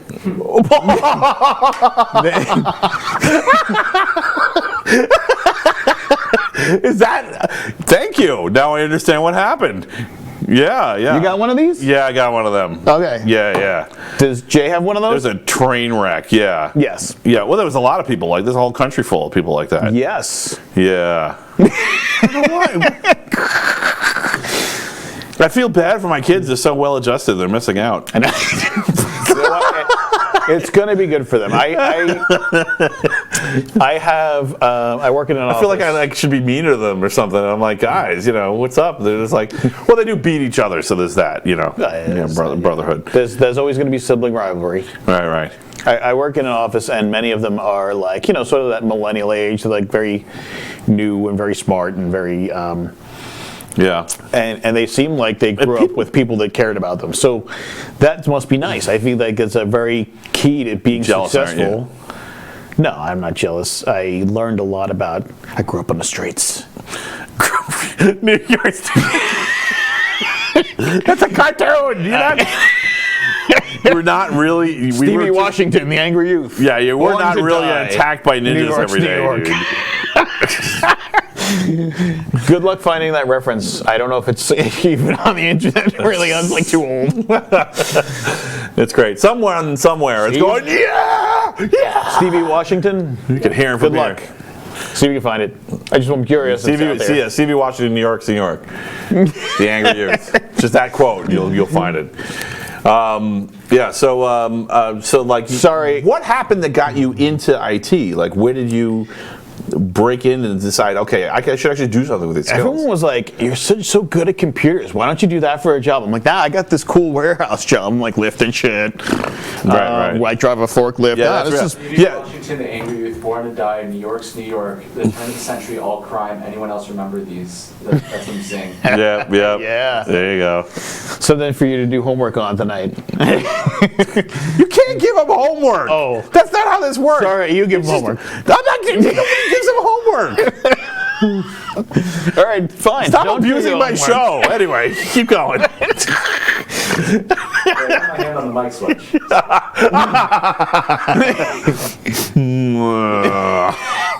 No, don't cut him off. He's good.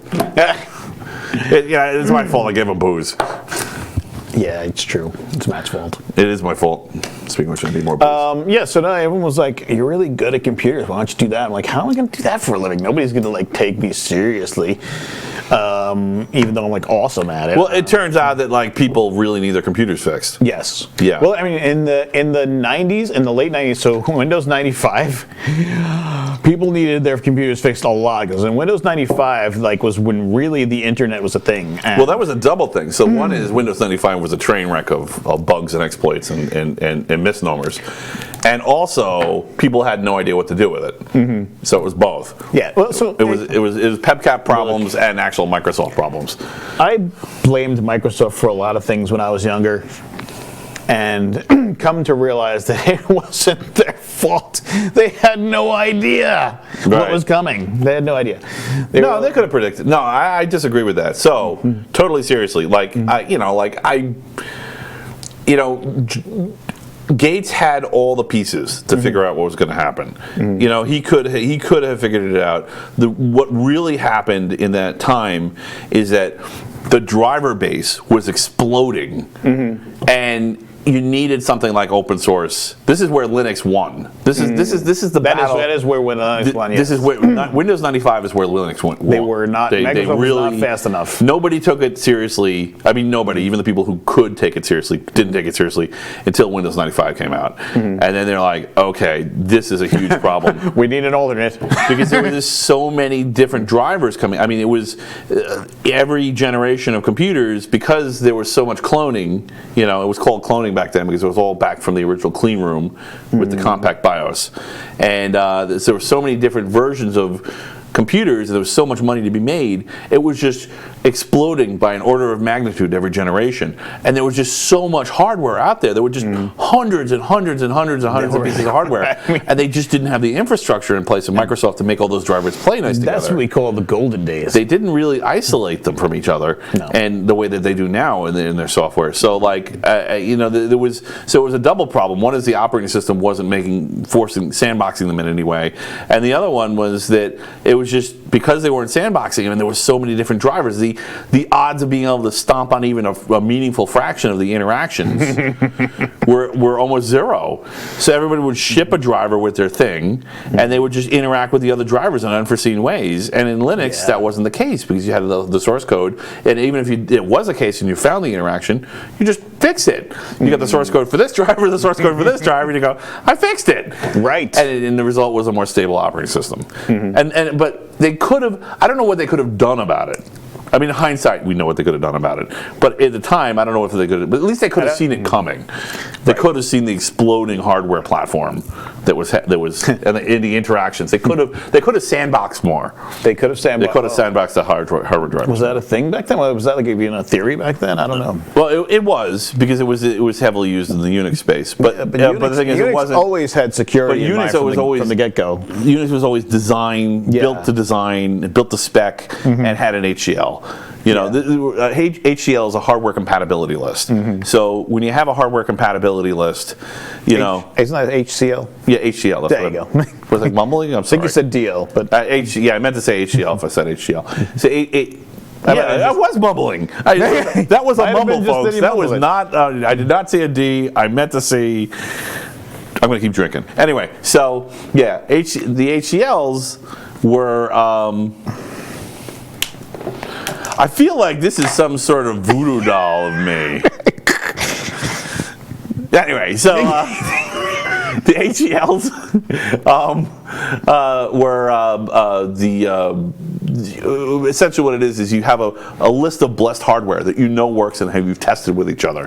And in the old days, it was much more common. Now you don't see it because the thing to beat is Linux, and there's so much hardware that's already kind of all written into the same kernel. They're all sitting there together, so the entire kernel team can help test it and to root out the problems. So it's amazing how. And Microsoft's adopted a process like that. I don't know if you know this, like in-house. Microsoft always looks to Linux for good ideas. Yeah, I mean, they when they started their move towards more open source and more SaaS, they really started said, okay, they just flattened all the siloing inside of Microsoft. And they said, okay, people should be able to look at each other's codes and help each other, and just that alone kind of created like a mini open source space, and that's when their drivers started getting better. Right.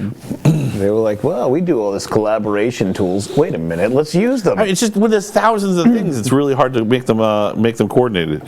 So anyway, so keep going. How did you get into tech again? I don't know. You know, honestly. So what the I don't want to toot my own horn because I'm not really, you know. You think my wife's telling me to bring milk? I mean, people love the show. I mean, you know, I hate to say it because I just hate to sound like a dick, but I'm awesome at what I do. So, and what is that? Give details on it. It's exactly what I did when I first started with computers. Oh no. Is I learned the shit out of. Sorry, I get one of those. Yeah, that's fine. No, dude, I learned the shit out of a system. Yeah. I like learn it. Like I understand it on a degree that most people don't. Like I look. Yeah, I don't want to say like, you know, that movie like. Beautiful Mind. I'm not like that guy. Right. Like, cause you know he was like way beyond. But like when I look at a software, right. I look up into this guy and I can see like how it works, like on like a giant chart in my head. Like, okay. So like you know once I learn all the pieces of it, I am like awesome at that. So like I know exactly where it's gonna go wrong. I know how to fix it. I know how like. Right. I know where like I need developers to say this piece is wrong and this is why and this is what you need to do to fix it. Like so you're all about studying the hell out of it and get to a point where it's literally just modeled in your mind. Yes. And you can just get in there and get the details. So we're actually different like that. I'm all about, I just want to know how everything works. I'm just curious. And my problem is I get bored. So once I have a pretty good general idea how it works, I'm like, okay, whatever, next thing. Yeah. But you just keep going. Yes. Yeah, you just can't. That's actually. I'm like Ant-Man. I'm down there in like the molecular level. I'm like, right, you're in the quantum realm where time I think you discussed. Spoiler warning. I think you discussed the quantum realm with another guy you were talking about on this show. Yeah. So we had an engineer whose favorite hobby is physics, and we were talking a bit about the quantum space. Did you have a degree in it? I don't believe he does have a degree, and I think his degree is in engineering. He took enough physics courses, and he loves it enough that he really knows it. He does know how to do the deep dive. Right. So that's me. So that's that manual skill where you read it from front to back, and everybody else gets to page 50, and they say, okay, that's enough that I can get this done, and they stop, and you just keep going. I keep on digging, and that's where people are like, what is wrong with you, man? But I love it. And it's not even like a difficult thing. I can use a software. It's a struggle for me to do that, but I start using a software, and in my head I'm like, this is the logic behind it, and it's like just from using it like once, and I use it again, and I'm like more pieces, and like as I'm using the software, and then something goes wrong, it breaks down, and someone goes, oh, that broke down because this, and I'm like, oh, there's more pieces. Now I have more of the puzzle. Right. So like by the end, and I don't write code. I do write some code, but like I understand code. Yeah, you write some code. I write some code, and so like I get almost like, and I'm not Neo, like I'm not that awesome. Yeah. I don't like nobody's Neo. That's imaginary. I don't look at them. That's imaginary, dude. Look at the computer and I see the code scrolling in front of me. That's like not how that works. But like I like can envision like the logical parts in my head and how they connect and how they're working together. And I didn't. I just assumed that that's how everybody worked with computers. I just assumed that everybody does that. Until I found out one day that that's not how it worked, and most people don't. So most people do what I do, but they're also not curious. So most people just get, use the computer to accomplish the task to the minimum level, right? Right. They just try a few things. If it isn't obvious how to do it, they ask someone who knows how to do it. They teach them just enough that they can get the thing barely done that they want to do, and then they promptly don't do it anymore and forget about it and don't wonder how it works. Right. So, so that's the typical user space. So there's actually people in the computer, successful people in the computer space, who are also like, I'm all about compiling unlike things. I love like just taking this and this and putting them together, and everyone's like, chocolate and peanut butter, no one ever thought of that. Like nice. that's my space. I love that space. And the problem with it, of course, is if you're not constantly finding new things, you have no value. So that's a real downside. But for you, becoming the reference on a topic in a specialization, becoming super specialized, you can't beat it, and I really think that I'm glad that you finally got into that space. So what kind of software were you working on? That like what most people don't realize about the tech industry is that most jobs, when you're either programming or you're fixing problems or debugging things, you're not doing it for Microsoft Windows. You're doing it for a piece of software that business needs to get their work done. Yes. So what kind of software have you worked on in the past? I'm going to start from the way beginning. So back in the day when I was talking about like the DOS 2.14. Right. My dad brought home a software package. You might have heard of it, Lotus 123. Yeah. I was like, what is this? Right now, like 3 people have been in the show are like, Lotus! Windows ain't done until Lotus won't run. I know, right? Look that one up, yeah. That's awesome. You don't have to, Steve. This is for the viewers. So like, and I was like, what is this? He's like, this is called a spreadsheet. He's like, you can do math. I was like, math, really? What else can you do? Hey, you can do math. I was like, oh, math. Okay. I was like, okay. Oh, look, there's a button. F1. F1's the help button. Tells you what all the commands do. F1. Yes, that's true. For a decade and a half, F1 was always the help button. Now it isn't, but like it was consistent. It really was F1 for a long time. Yep. I was like, wow, there's a lot of stuff this can do. It doesn't just do math. It does all kinds of things. And then, so like, I was like, I played around with that. And then my dad brought home another software called DBase 3 Plus. And I was like, what does this do? He's like, it's a database. What's the database? A database is like what Excel does, except you can have more of them in one space. See, if you were on a farm, this would be your dad bringing a tractor and a chainsaw home. Yes. And you'd be like, what do these do? Yeah, And then you'd pretty play much. with your chainsaw and your tractor. Yeah. And my dad didn't tell me like how to use it or like what really like what he used it for. I think he showed me like a spreadsheet once that he had. So he for was. work. Your dad was kind of a geek. He was a tech. He was, yeah, he was definitely a tech. He was a programmer at some point. Unfortunately, he didn't. That's another thing I'm polling to find out who is STEM working or not. Because of course, if it's a bloodline thing, if it's in the family, and of course, guess what we're finding out? Same goddamn thing that it is everywhere else, right? Where some people it's nature, some people it's It's nurture. a little bit of this, a little bit of that, and everybody who's like it's nature are just crazy and not helping. Right. Yes. Yeah. My dad, bless his soul, he's not with us anymore. He was a very stubborn guy. And I remember. He was a very smart guy. He was very intelligent. Unfortunately, he stopped at a certain point, and kind of just thought he knew everything that he needed to know. And programming continued on and evolved into something new. So my dad, and I found this out one time when you always look up to your parents up until a certain point, and you're like, oh my God, she's just It's called having kids. He's just a human being. Yeah. You pop out a couple kids within 6 months, you're like, whoa. So this was and so And the Neo kind of whoa. I Like, took whoa. you're like, oh my God, he's not superhuman. So he's like, and I think he felt it when I realized that wasn't like a thing anymore, and he was sad. But anyway, that's a different story. So that's not for this show. Right. Whatever you want, man. But I recognized it when he said, programming hasn't changed, right? It's still like input, process, and output. And I was like, oh my God, that's from like 50 years ago.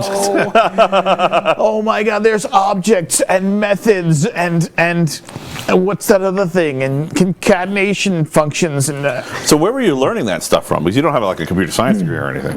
Well, I took some computer science courses. Okay. So some of it was college. Yeah. I'm talking about the concepts, Yeah, no, I mean, Trying to figure out what he missed, right? yeah, I mean, learning programming that's important if you're in computer science. Like More than ever. I think, You know, when to deploy servers, you got to program. I feel for the people who are like, in IT and didn't actually like ace assembler and C and those sort of rudimentary courses. So just today, there was a question that went out. How many people have actually written, direct instructions to the processor?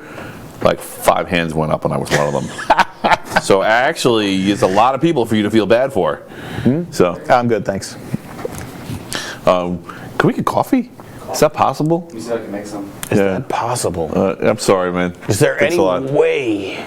I'm not. Yeah, I feel bad. I don't want to put too much work on them, but That's right. Yeah, that's cool. I don't want to. I'm sorry, I've been abusing your engineer, but I like him. I think he's cool.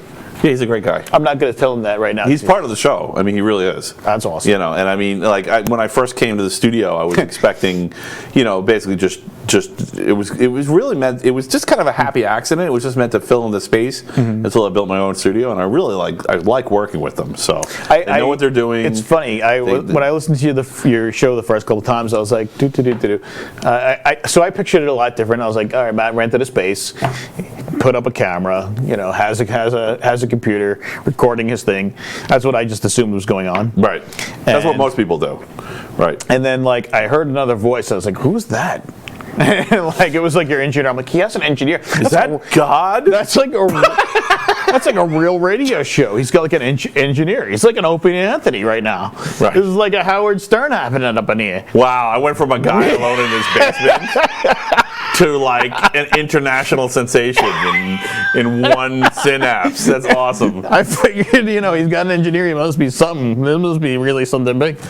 But no, that is. Well, they've helped make the show much better, and so let me tell you why we're live and why I do live video. And you can stop me if you don't think this is true, but for me, one of the things that's great about this format is that it's not really for now, it's for the future. This is where we're heading. I'm a futurist. So we're sitting in the future right now, in my mind. And I mean, like, I just heard... I thought there'd be more neon in the future. Where are my flying cars? Where are my flying... Yes. Anyway. Yeah. Well, with our first guest, Isaac, was that's where the Segway thing came from. He's like, I thought there'd be more Segways in the future. Yeah. It was a similar conversation. No, there aren't enough. Do you know that the owner of Segway died on a Segway when his Segway went off a cliff? This happened a few months ago. I really am fighting back laughter. Just forget it, dude. He's dead. He's not going to be offended. It's just so ironic. I mean, what a great... And that's our shtick, is Segways. So, like, it's like, forget it, man. You know. That's like, the classic, I invented a technology, and the technology is what killed me. Dude, it's like a supervillain from a comic book. Oh, man. Right. Like it's like Doc Ock or something, you know? Ooh, perspective. I mean, like maybe a Segway was just angry. I'm tired of you stepping on me. And we're going down together. That's how it goes. Yeah. Goes to the machine. So I mean, speech and video and speech synthesis is there. I mean, it's not kind of there. There was just this is just at the news. Google actually put together an AI that was good enough to make reservations with like a maitre d' at a restaurant, and he didn't know he wasn't talking to a human. That's awesome. But yeah, it is awesome. Pass the Turing test. But it's also terrifying because you can use any voice you want in there. So literally watching live audio right now, forget about it. Pre-recorded, edited audio or video could just be a total lie. Yeah. But even live audio could be a lie right now. That could be a robot right now. You wouldn't know. You wouldn't know. Well, you would know because they're not there with video yet. They can do video, but it's really, really, there's a limited group of people who can do live video editing, but it's really expensive and complicated, and it's hard to do something specific, especially with a show that's this long. So one of the many reasonings for all the parameters of the show is that you are you and I'm me, and we're really talking, and this is not a lie. So even if we're lying, the show itself is not a lie. That's true. It's not technically possible in 2019 for the show to be a lie. So, and that's not going to be true for much longer. Edits are lies, man. I mean, that's what they really are. Well, I mean, yes. I mean, in the most, loving possible way. I mean, they are. I mean, the edits are great, but edits they're are also like lies. the lies you tell your kids. Yeah. To make their lives a little better. Well, this is one of the reasons I got so freaked out. There was kids, you should never lie, especially to kids. Yeah, and no. Yeah, you should lie once in a while. You really should, because you don't just tell people what you think. Listen, visible thought bubble guy. You don't just tell people what you think right off the bat. You got to censor yourself a little bit, right? I do. Yeah. But no, that's fine. I mean, I've done it too. Somehow, amazingly, I don't think I've done it that badly on the show. I don't know what it is. I don't know if it's just because sitting in this position is good for me, or I've just done the right amount of speedballing, or I've been just lucky. But for whatever reason, I had a lot of time doing tech talks in front of Lilac and in front of a group of people. Yeah. And it was a lot of practice. And I'm like, a lot of practice, this is a weird skill I have, and I don't think a lot of other people have this. Everyone feels like I can do that, and they can. After 20 years of practice. You were always the one that we sent out to... Right, to meet new people, to interact with new people. Yes. Let's send an away team, Matt and someone else. I was in the away team always. Yes, you were always in the away team. I was always in the away team. And you always came back alive. I always came back alive. I can't say that for the rest of the team. Well, you don't want to know what I said about everybody else in the team to keep myself alive, but I came back alive. Yes.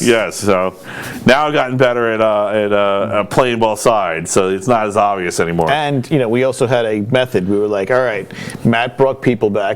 Now we make Matt look silly, and then we look okay. Right. They were completely destroying me before the show. I mean, everybody. There was just there were people just running in from the hallway, just like, yeah, look, it's Matt. What a doofus. And honestly, it was really funny, so I just let it go. I don't know what it is, man. You had like this weird vibe where people were like, that guy's just silly. Well, it's the last show we were talking about this. Actually, it was it gets weird at this age, so I think that started to break. So actually, it happened to me just naturally, and then I started using it. So I'm gonna just be blunt here. I manipulated quite a few people, and here's exactly how I did it. So I would manipulate people by letting them think that I was dumber than I was on purpose. I would actually play stupid and let them underestimate me and then crush their dreams and hopes. Nice. Right when they went to crush mine, usually got to do it right on target. Like I was just like a karma smart bomb. Well, it's funny. But now when you get to our age, it's like, when the gray hairs start coming in, people just think you're dumb. Yeah. It doesn't really like people who are not necessarily bad people just start thinking you're dumb if you play dumb. So I've had to step it up and actually I do know what I'm talking about. Right. No, I get you. So. Yeah, I mean, it's kind of like, not that I can't self-deprecate. There's no bigger critic of me than me. Well, maybe my wife. There's no bigger critic of me and my wife. Well, maybe Mark Mendoza. There's no bigger critic of me and my wife and Mark Mendoza. Maybe you too. I don't know. That's why I invited you on the show, because who else could knock me down a few pegs? It's true. And you guys did. Sometimes you need it. Yeah, sometimes I need it. Sometimes I just like it. Maybe I've gotten weird, Yeah. Like, bring it. It's fun. I haven't had it in a while. Cool. So that was interesting about your tech background. Yeah. So I was just getting into the good stuff. No, keep going. DBase 3 Plus. I don't know if you heard of it. Dude, most people don't know what DBase 3 Plus is. Keep going. Tell me what it is. So that was like the predecessor, the successor to DBase 2. Right. Which was the successor to DBase. Right. Yeah. Obviously. Written by, I believe it was written people by. People know how to count, man. Come on. I believe it was put. You're messing with me now. Put into the world by a company called. I want to say it was Ashton Tate, but I don't think it was Ashton Tate. Perfect. Thanks so much, man. I appreciate it. I'm sorry. I'll do a mug. Boom. Great. You can just bring it here. I'll pour it. Landfill, man. Thanks, man. Thanks for the landfill. The organization that I work for now is very green, and like they totally bash you for anything you put in a landfill. Right. Team War, do you think that's good? Take it, Bernie. Which is what? Yeah, Bernie. No. Okay. Team War, is that good? That's great. That's perfect. Thanks so much. Not to say that they do it with bad intention, and it's just like they want to save the planet. I mean, it's kind of their thing. But someone today got overexcited about me using a ceramic cup. Was a little too overexcited. I'm like, dude, landfills are the mines of the future. You're robbing our children. Dude, I had to get an aluminum coffee mug with a lid that kept my coffee warm for 4 hours because they had a meeting, and in the meeting it was like a meeting where the whole IT department comes together for these all hands meeting, and they're like, yes, and we found that there's a lot of this might not have been in the tech all hands meeting. No, we did this in our. This might have been in like the floor meeting. We when I was doing the 9 to 5 thing. There's been a rise in paper cup usage. We hope that you will get yourself a mug so that we can use less paper. And I totally think that that's awesome, but like I had to spend like $8 on a mug.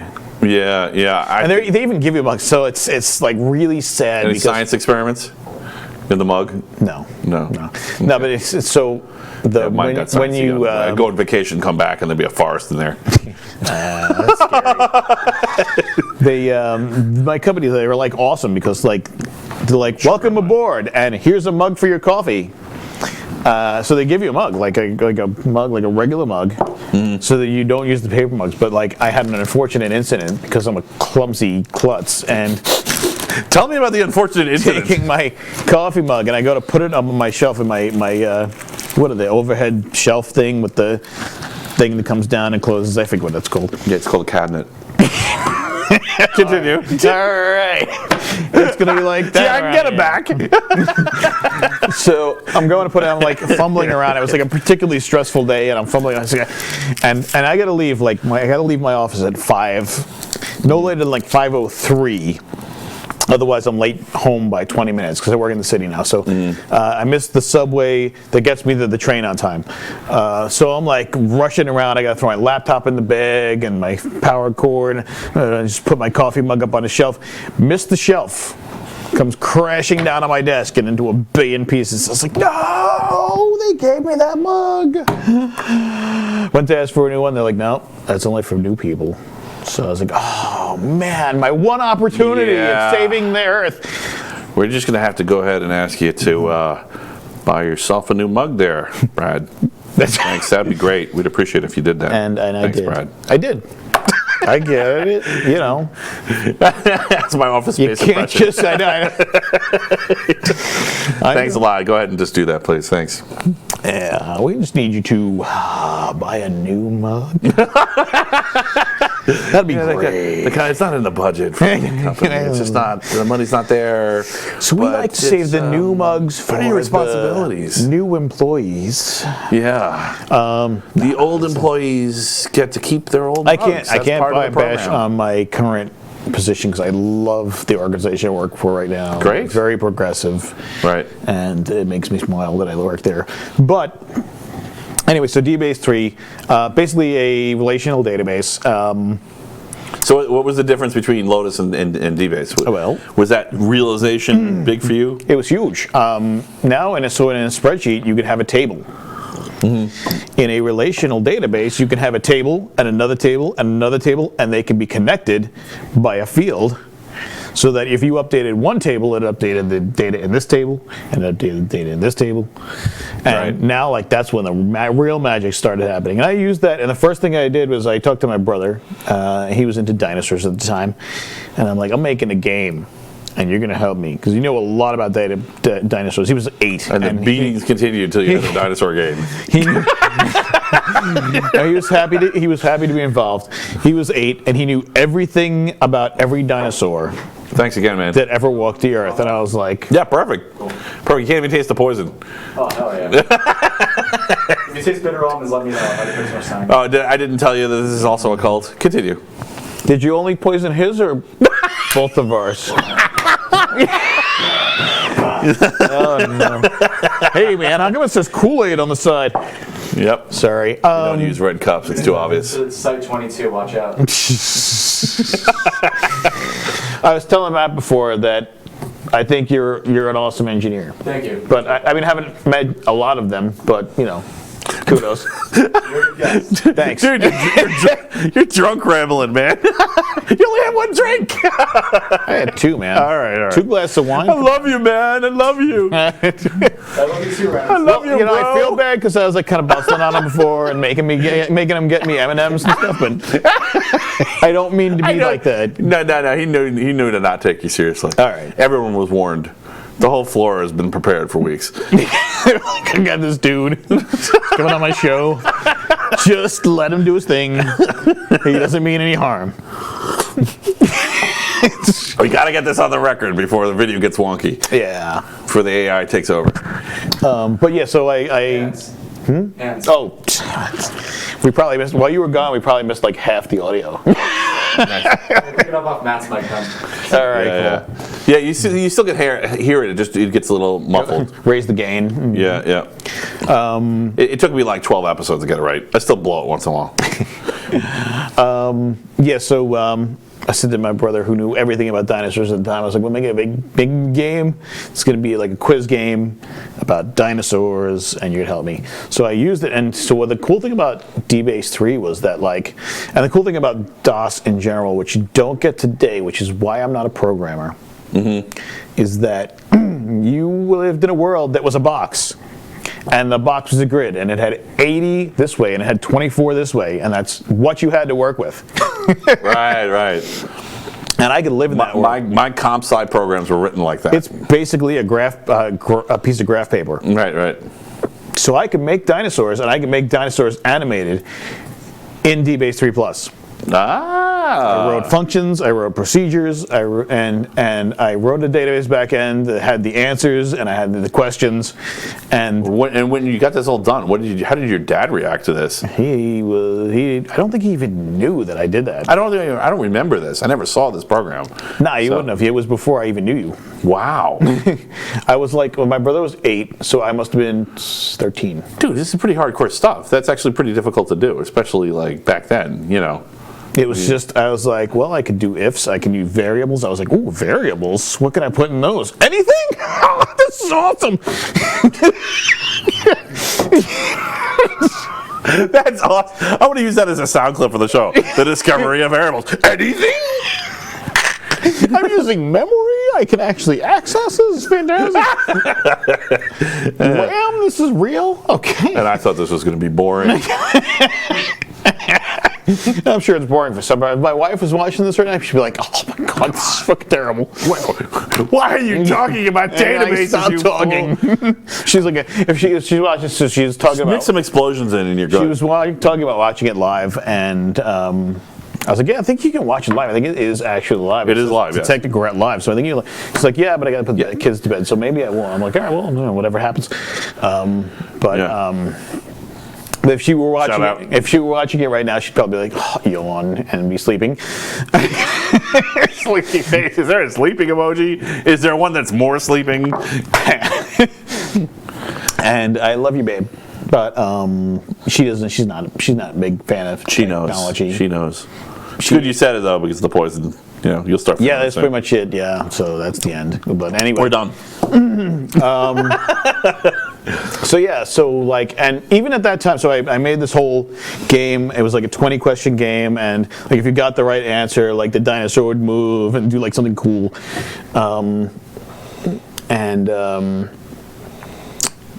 What else? So well, based on Jurassic Park, I know that I think it's a Stegosaurus is really good at pooping. That was a massive pile of poop. Yeah. Yeah, I don't think we did that. Sorry, I didn't mean to spoil Jurassic Park for you. 1 month rule, jeez. Yeah.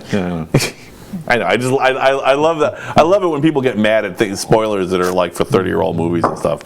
That's the true. best kind of outrage. What do you mean next? Wilson Hitchcock? Like I was planning on watching that sometime this century. Yep. Sorry, dude. Yeah. So that's great. That's a really cool and story. even at that point, like I was just like, oh, anybody could do this. This is like a thing. Everyone's probably doing this at home. No, dude. That was the disconnect. I didn't know. Yeah. I had a computer. Not everybody can do that. It was in my basement. Everybody has the software to do that available to them now.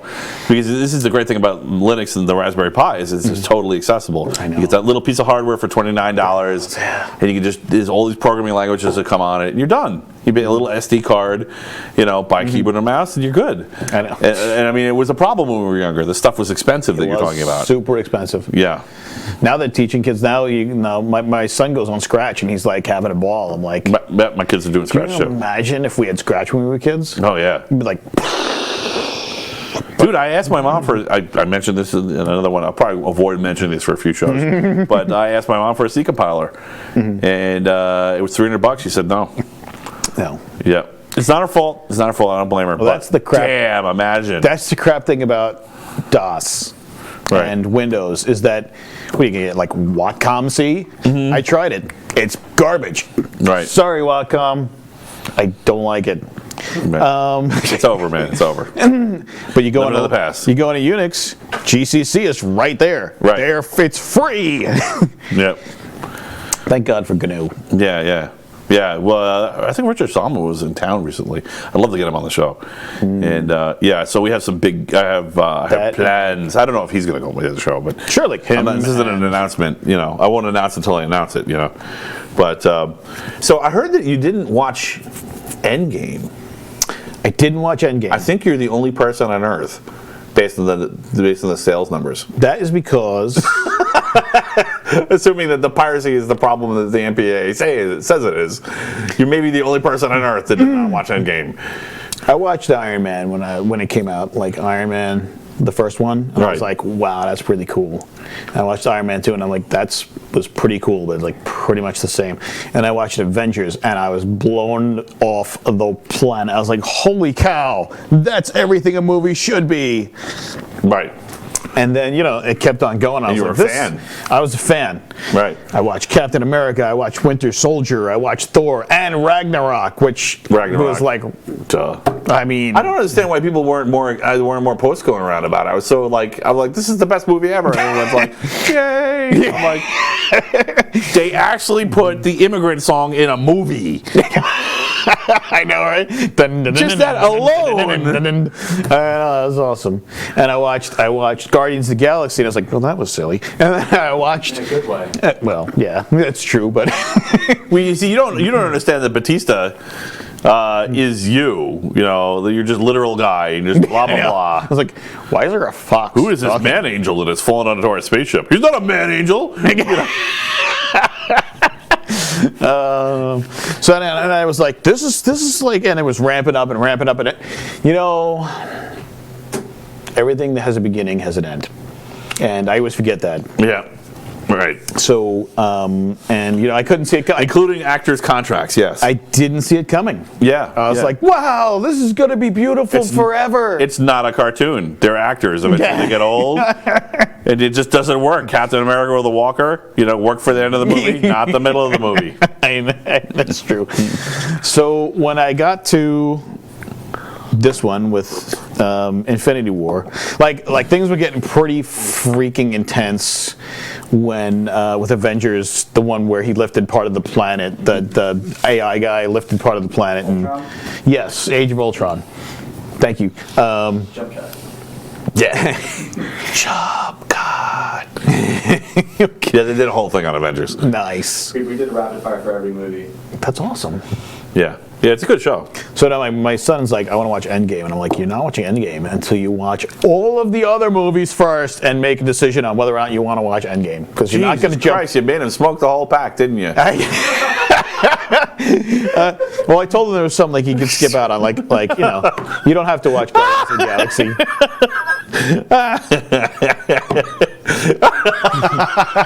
He's thinking now. You can skip Iron Man 3. Yeah. Like, there's a couple of the ones you can skip. Yeah, that was weak. That was Iron Man. I think was a little weak. Yeah, I think we all saw it. Yeah. We all saw that it was weak. All right. Yeah, we get it. You make a lot of money.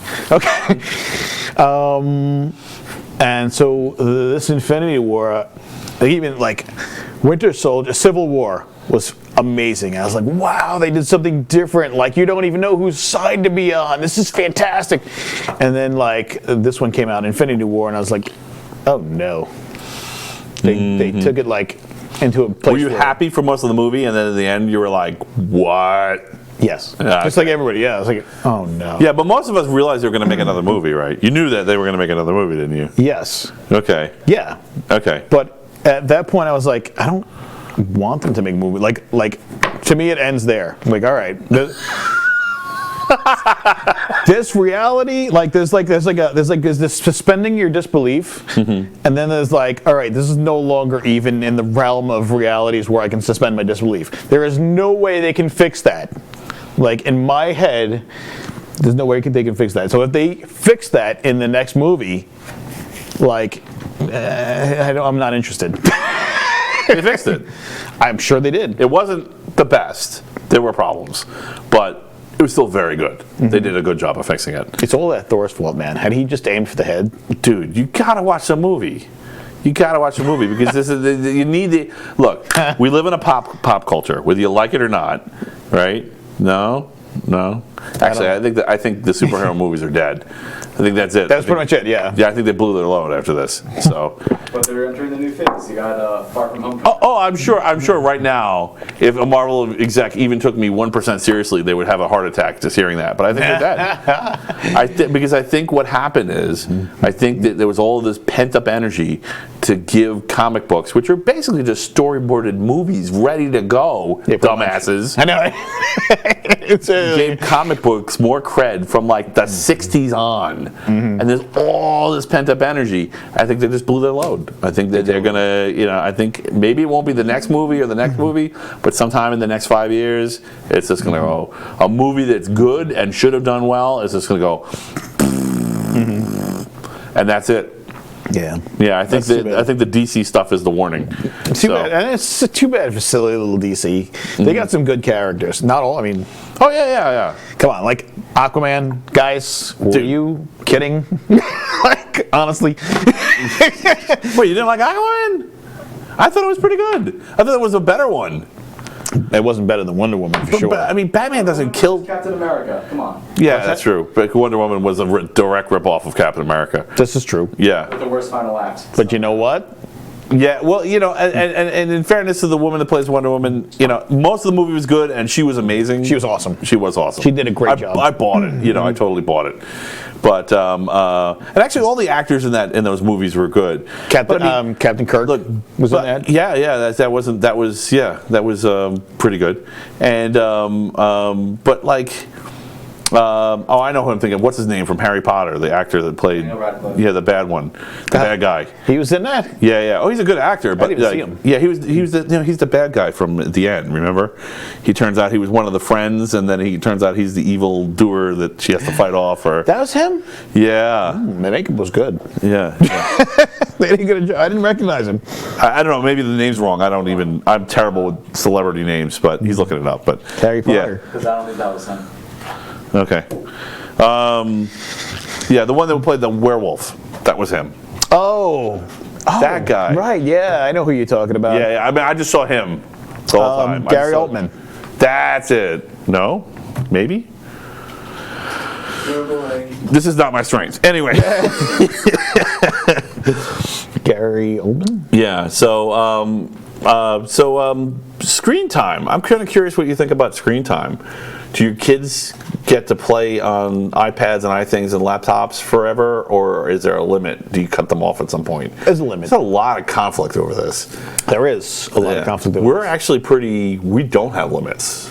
I mean, we have limits like there's activities that you have to participate in, like dinner, but like other than that, if everything's done, if there's nothing else planned, we let them go on the screens. We let them play with their games. My son gets an hour. He's got to finish his homework. David Thewlis? I don't know who that is. That was like a... Okay. All right, well, there you go. Played Aries. Yeah. Aries. Okay, Aries, that was it, thanks. My son, he's got to finish his homework before he gets any screen time at all during the week, which means most nights he doesn't get any screen time because third grade, man, they get a lot of homework. What the F? Yeah. No, the homework's ridiculous. Yeah, this is a result. So what they're trying to do, this is why we end up getting in a STEM conversation every single episode. Most episodes have been women in tech.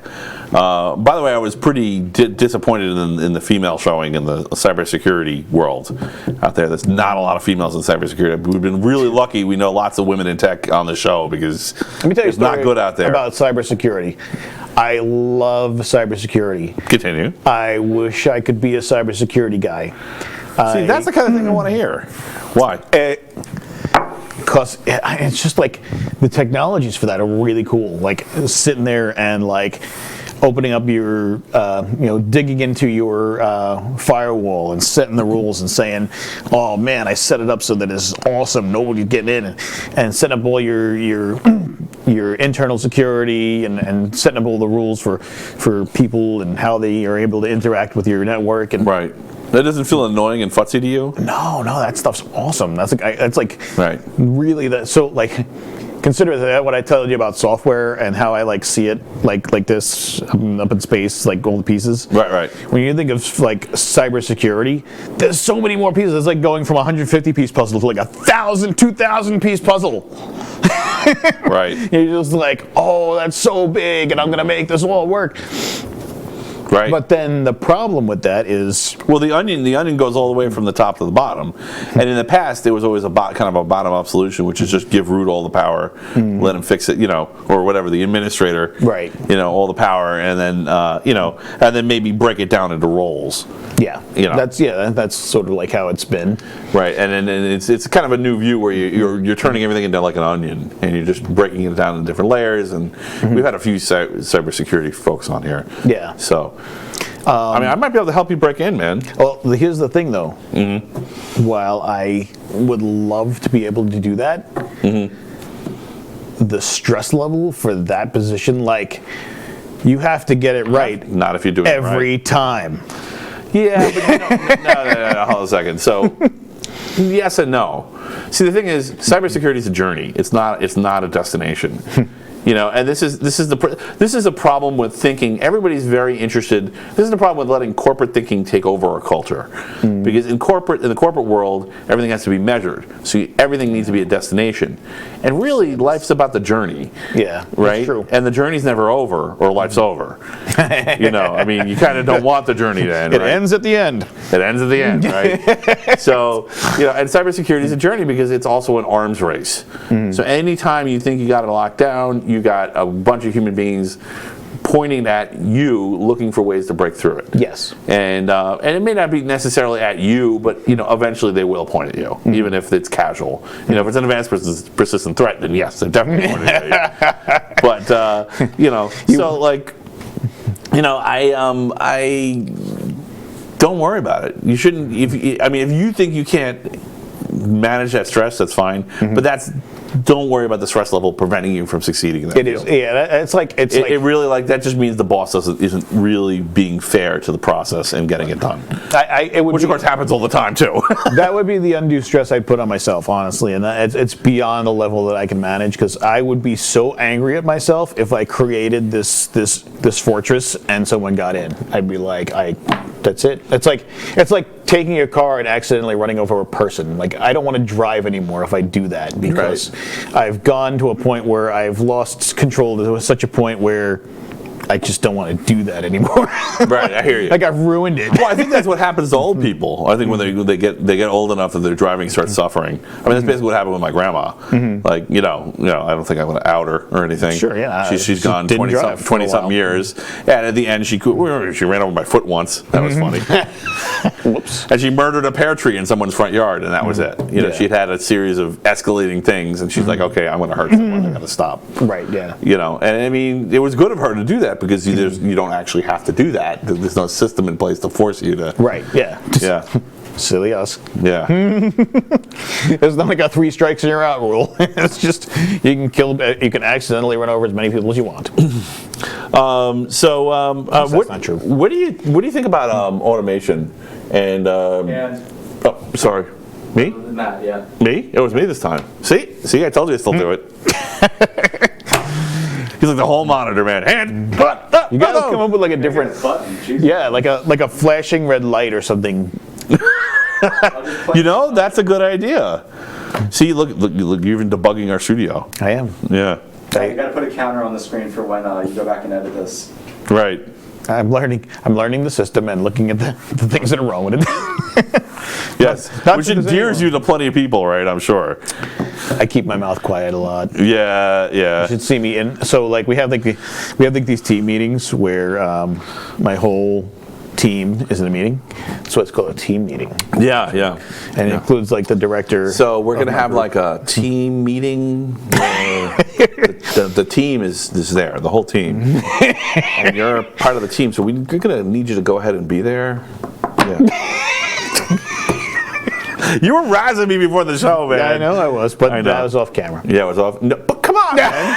Bring it, man. I know. I'm here. I'm messing with you.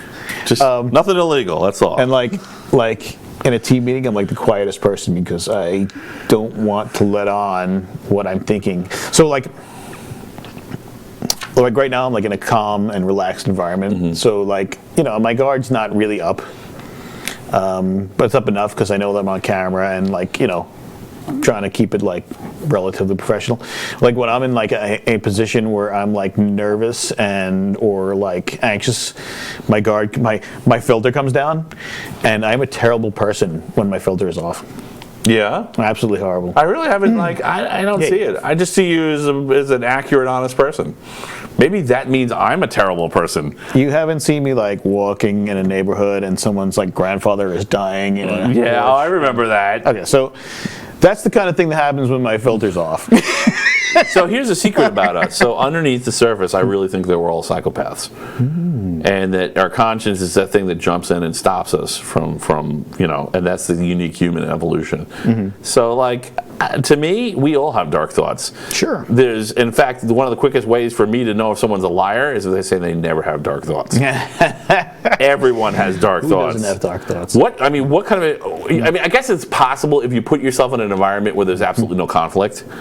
So you don't ever have thoughts. But that's not really, doesn't count as not having dark thoughts. If you don't have thoughts, if that's your method of not having dark thoughts, I don't approve. It's a little restrictive. It's a little restrictive, right? But yeah, I think everybody's got their methods. And I'm not going to. You're not a terrible person. You're not. It's just normal. The question is, what happens is if we all put our filter so that we don't totally offend the people that we need to have around us and work with and be with and interact with.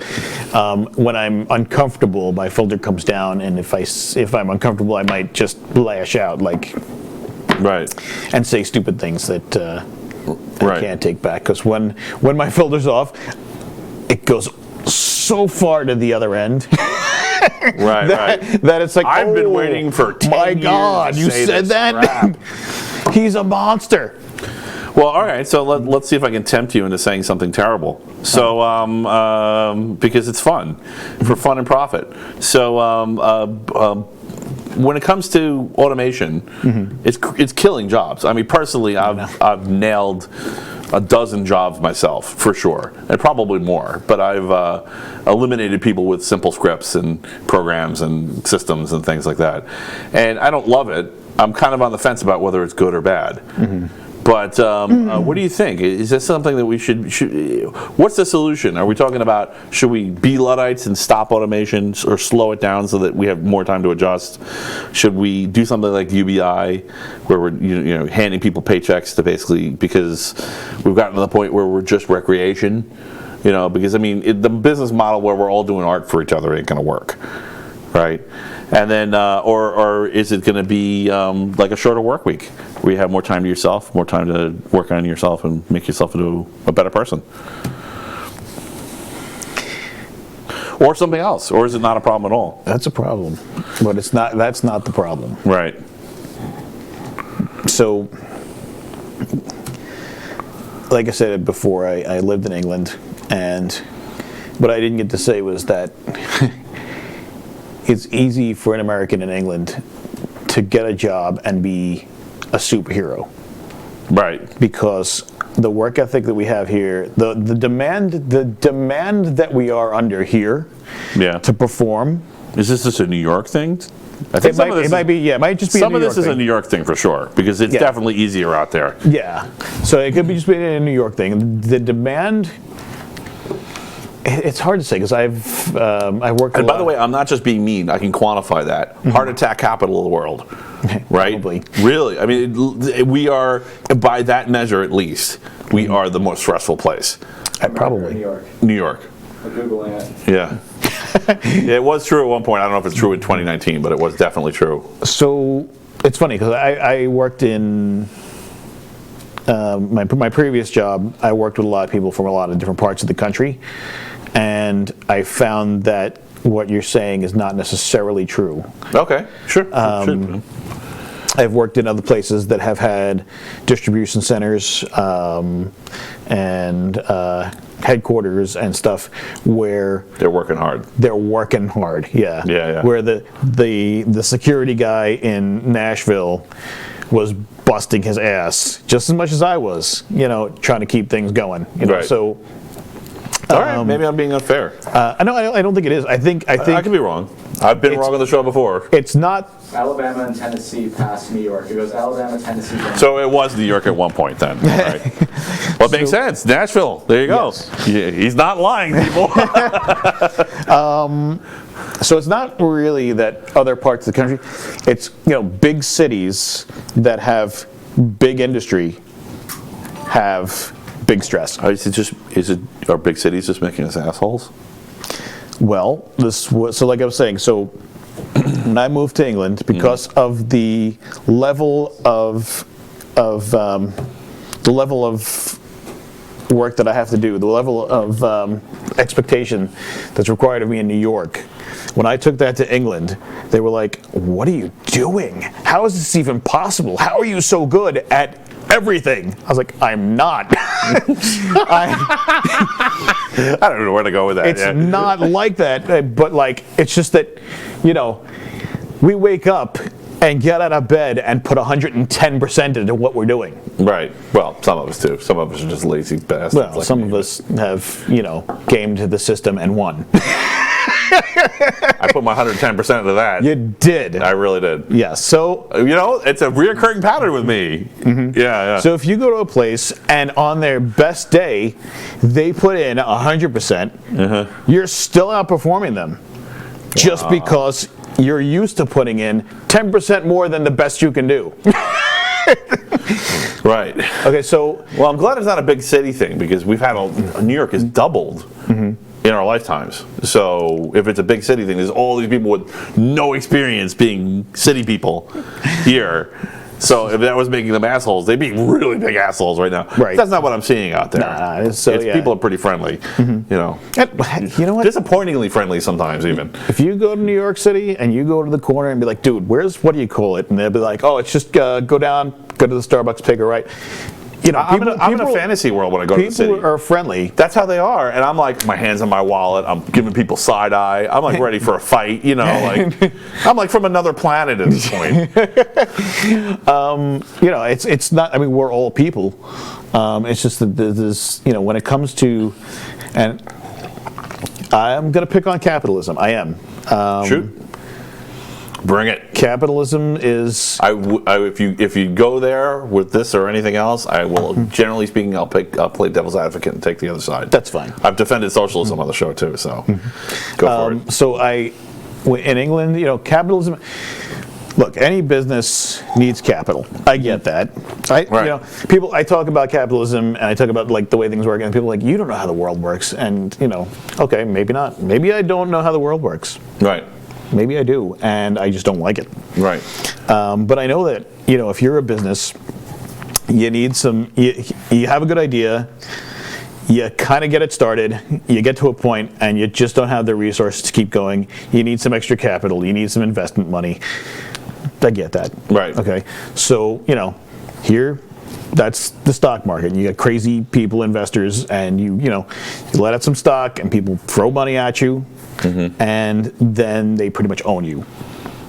Not to say that there isn't a stock market in some place like England, where I live, where I lived and worked there, and I saw how. So we're really talking about barriers to entry here. Yeah, keep going. So, over there. I worked for Geek Squad over there, which in England was a startup company. Because here it's like, what do you call it? It's part of Best Buy in here. Yeah. Yeah. Put your hand, Matt. Oh, sorry. Yeah. So here, it's established.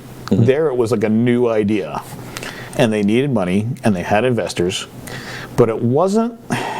And they had the same problems, but they didn't have it on the same level. Like there, it was like, okay, the funds are running low. We got to change some things. Here, it's like the funds are running low. This isn't performing. We're pulling out. You're dead. That's it. You're gone. Right. It's not like that in other parts of the world. So like that whole thing, it's like the investors in other parts of the world are like, I believe in this product. I'm gonna give you some money. I hope to get a return on it. I expect to get a return on it because I believe in the idea. Here it's like, oh, I'm going to take a chance. Let's put it on number 6. Spin the wheel. Oh no, it's crashing. Pull out. You're done. You're out. Right. So, and so that to Watch me. The Wolf of Wall Street. Not The Wolf of Wall Street. I'm sorry. Watch The Big Short. I'm afraid I did. Yeah. So you know, it's exactly like that. Yes. Yeah. For sure, Wall Street's like that part of the time. Part of the time. 90% of the time. No, there's honest people. Not everyone's a lying sack of shit on Wall Street. Sometimes some people are honest. Sometimes you just let the computers do it, and they just buy all the stock. I mean, if anything, even in that movie, the good guys were the people who knew what was going on, and they're trying to sound the alarm. They're like, "You people are killing yourselves."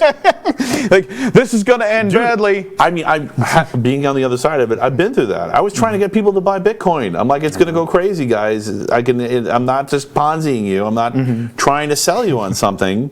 This is a paradigm shift. So I've been on the other side of that. It's very frustrating when you're trying to explain to people, when you see something, a model in a market that no one else sees, and you're trying to help them, and they don't want to. And I'm not mad. Of course, that's ridiculous. Why would I be mad? But yeah, there are good people in markets. They're not all bad. Sure, no, I'm just. I think that there are more wolves in Wall Street than there are humans, and I think that Wall Street, I think, attracts a certain type of people. What, you don't think they're doing God's work? That was Lloyd Blankfein, by the way, that said that about banks taking people, ruining people. Yeah. Don't get me started on banks either. So I don't think it's a problem. The problem of scripting is a problem of resources. That there is just like not enough resources to feed all the people. Of automation, you mean? Yes. Yeah. Automation, yes. There are not enough resources to feed all the people. So, in a perfect world, I live in a town, right? Town of Oyster Bay.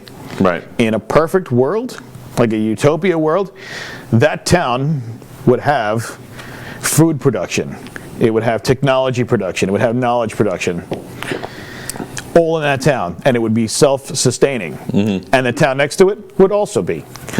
But in the world that we live in, it's not like that. Because you have in the world we live in, the town next to us has a technology production's maybe getting a little bigger, and our food production's lately maybe getting a little bigger, but our technology's not. And technology over here says, oh, I'm going to buy your technology, and we're going to have one combined technology. Now there's all these people now we have to go work on the farm. Now there's too many people working on the farm. Right. Yeah, there's a way. So what you're describing is a labor glut, and that's actually what I'm talking about. Where people are debating, shorter work week, UBI. The funny thing is, so if you want to laugh, the conservatives aren't acknowledging the labor glut, so they're losing the discussion about what to do about it. So de facto, the winner is UBI, and I'm not necessarily universal basic income. Okay. Where basically everybody gets a check, cut a check. No matter what they do. We've created such a utopia. We have so much extra money. We don't even know what to do with it. Here's some money. That's essentially the idea of it. And of course the risk is with that it could become political and people could attach strings to it. You have to march in the parade every Tuesday or you don't get your check. And then all of a sudden the parade becomes an important thing and now you're waiting online for a half hour for toilet paper. Yeah, right. Sorry, I took it all the way to an end. There was a few steps in there, including involving stealing underwear. But jumped a few. You jumped a few, yes. But yeah, that's where the slippery slope ends. Yeah. So I think that the key here, I think you're right about the labor glut. For sure. You're basically describing the problem I was asking you about. I think there is a labor glut, and I think it's going to get worse. And we're fine because we're techies. Yeah. So we can get by in this. We may not be rich, but we'll at least be able to survive. But a lot of people are going to have absolutely zero skills to offer except for artisan-type skills, Which is important too. Which is important too, but there's going to be a labor glut there too. Not everybody's going to be able to. If there's no economy to speak of for necessary, some products need to be necessary. Sure. Because that's what entices people to come into the economy in the first place. And then there's extras and there's perks and stuff like that. So the downside of some of this is economy of scale. So as things get bigger, they're naturally going to become more efficient and things are going to become cheaper. But the downside of one thing we can do is we can go local. So this is how I think when people are unsure about what's happening, it makes sense to go local, and this is why I'm actually very big on states' rights as the purveyors of socialism, which sounds a little weird, but a lot of people are like, oh, we need government to fix it, and I'm like, I'd like to see the state try it. Let the state try it, and I'm even okay with siphoning a small amount of federal money into it. I think the key is that you have to treat things like that as experiments and see where they end. You can't just turn it on. You can't turn the faucet on and leave the building. I think too. What I've seen in the political sphere, and I'm not a politician. I'm not really good at following. I used to follow. Me. I've been into this stuff forever. I used to follow it a little bit better, and I just got disgusted with it and stopped following it. But it's gross. I know it's a mess. But I do see the state government starting to step up a little and saying, "Listen, this is my state." Right. And I got to do what's right for my state. So listen, federal government. That's a good sign. You got to back it up a little bit. This is people figuring out what's going on. So this is the problem of when people are looking at globalism, and I'm looking at it like globalism versus localism.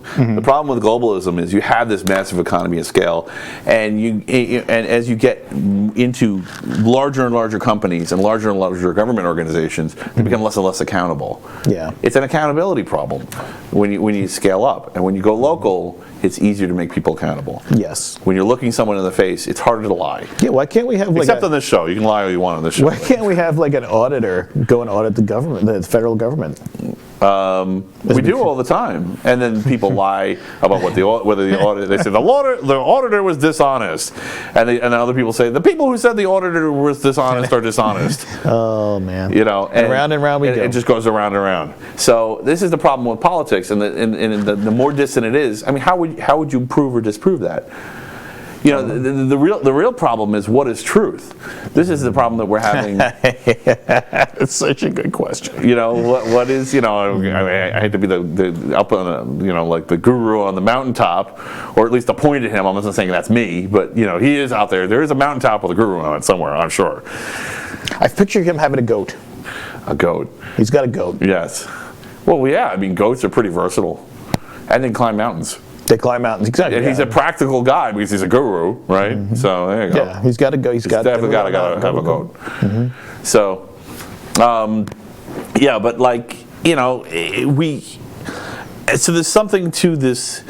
Regardless of whether you like marijuana or you hate marijuana, there's something really interesting happening with all the states basically either decriminalizing or legalizing marijuana. This is an exercise in states' rights we haven't seen since the 1800s. Yeah. And I'm really excited about it because I actually think that this is an opportunity to test out different systems. There's a bunch of different UBI experiments going on. I love that. Regardless of whether I like UBI or not, I love local experiments. That's the way to do it. Right. See what works. Right. Don't say we're going to do this for everybody on the damn planet and you're going to pay us. Right. Instead, say let's try this here. Right. And then if people don't get it when you do that, okay, let's try it here. Something might work. Something might here. Not work here, but it works here. Let's try it here. Let's try it here. And the thing is, if it works, you don't need to do it on a grand scale. Right. You can actually just try it here everywhere. Right. And then it works anyway, and no one can stop it. Yes. Of course, if you're a power broker at the top saying, that's not going to make me a lot of money. Big money, right? You hate this. Yes. So this is why you don't hear it pitched on the news or in the big media. But this is the way to do it. And I think people are starting to figure this out. Also, I think part of what's happening, a lot of people are very confused about politics and they're trying to figure out what the hell's going on. People have figured out that they can lie to polls. I mean, it's really it's that simple. Yeah. I think our parents' generation just were always just honest when they answered polls, and I think people are just lying to polls, and that's a lot of the reason that don't look at the polls, right? We're trying to answer the question, what is truth? Don't look at the polls, because even if the pollsters are completely honest and their methods are perfect, people are just lying to them. Yeah. Right? Because they want to sway it one way or the other. Instead, go local and get the result. And if you can't trust the results from going local, convince someone else to go local. And keep doing that until you can trust the results. All right. Does that make sense? It makes a lot of sense. And then that way you don't Think have it to worry comes back about to whether that- it's socialism or capitalism or, right? It doesn't matter. Comes back to that black and white again. No, I'm all the way on this side. No, I'm all the way on this side. And the poor Well, fuckers in the middle are getting shot to shit. That's it. Yep. All right, if I take another timeout real quick. No, I think we're done, actually. Oh, all right. I think it's time to call it a night. All right. Because I'm pretty tired. We're almost at 3 hours. Ooh, Do you have anything else you want to talk about, or not really. I mean, I'm good. right? Did you have fun? Was it a good time? Definitely a good time. We were very silly in the beginning. We got a little serious Got at a the little end. serious. You got to tell me about your Talked about programming Voltron. adventures. Thanks so much for coming to my show. Anytime. Everybody, Brad Dillon. I don't know about any time, but you're welcome. Hey, and if you want to come on a panel, let me know. All right. We're gonna have a panel in a few weeks. So, Ooh, neat. see you guys next week. Good night.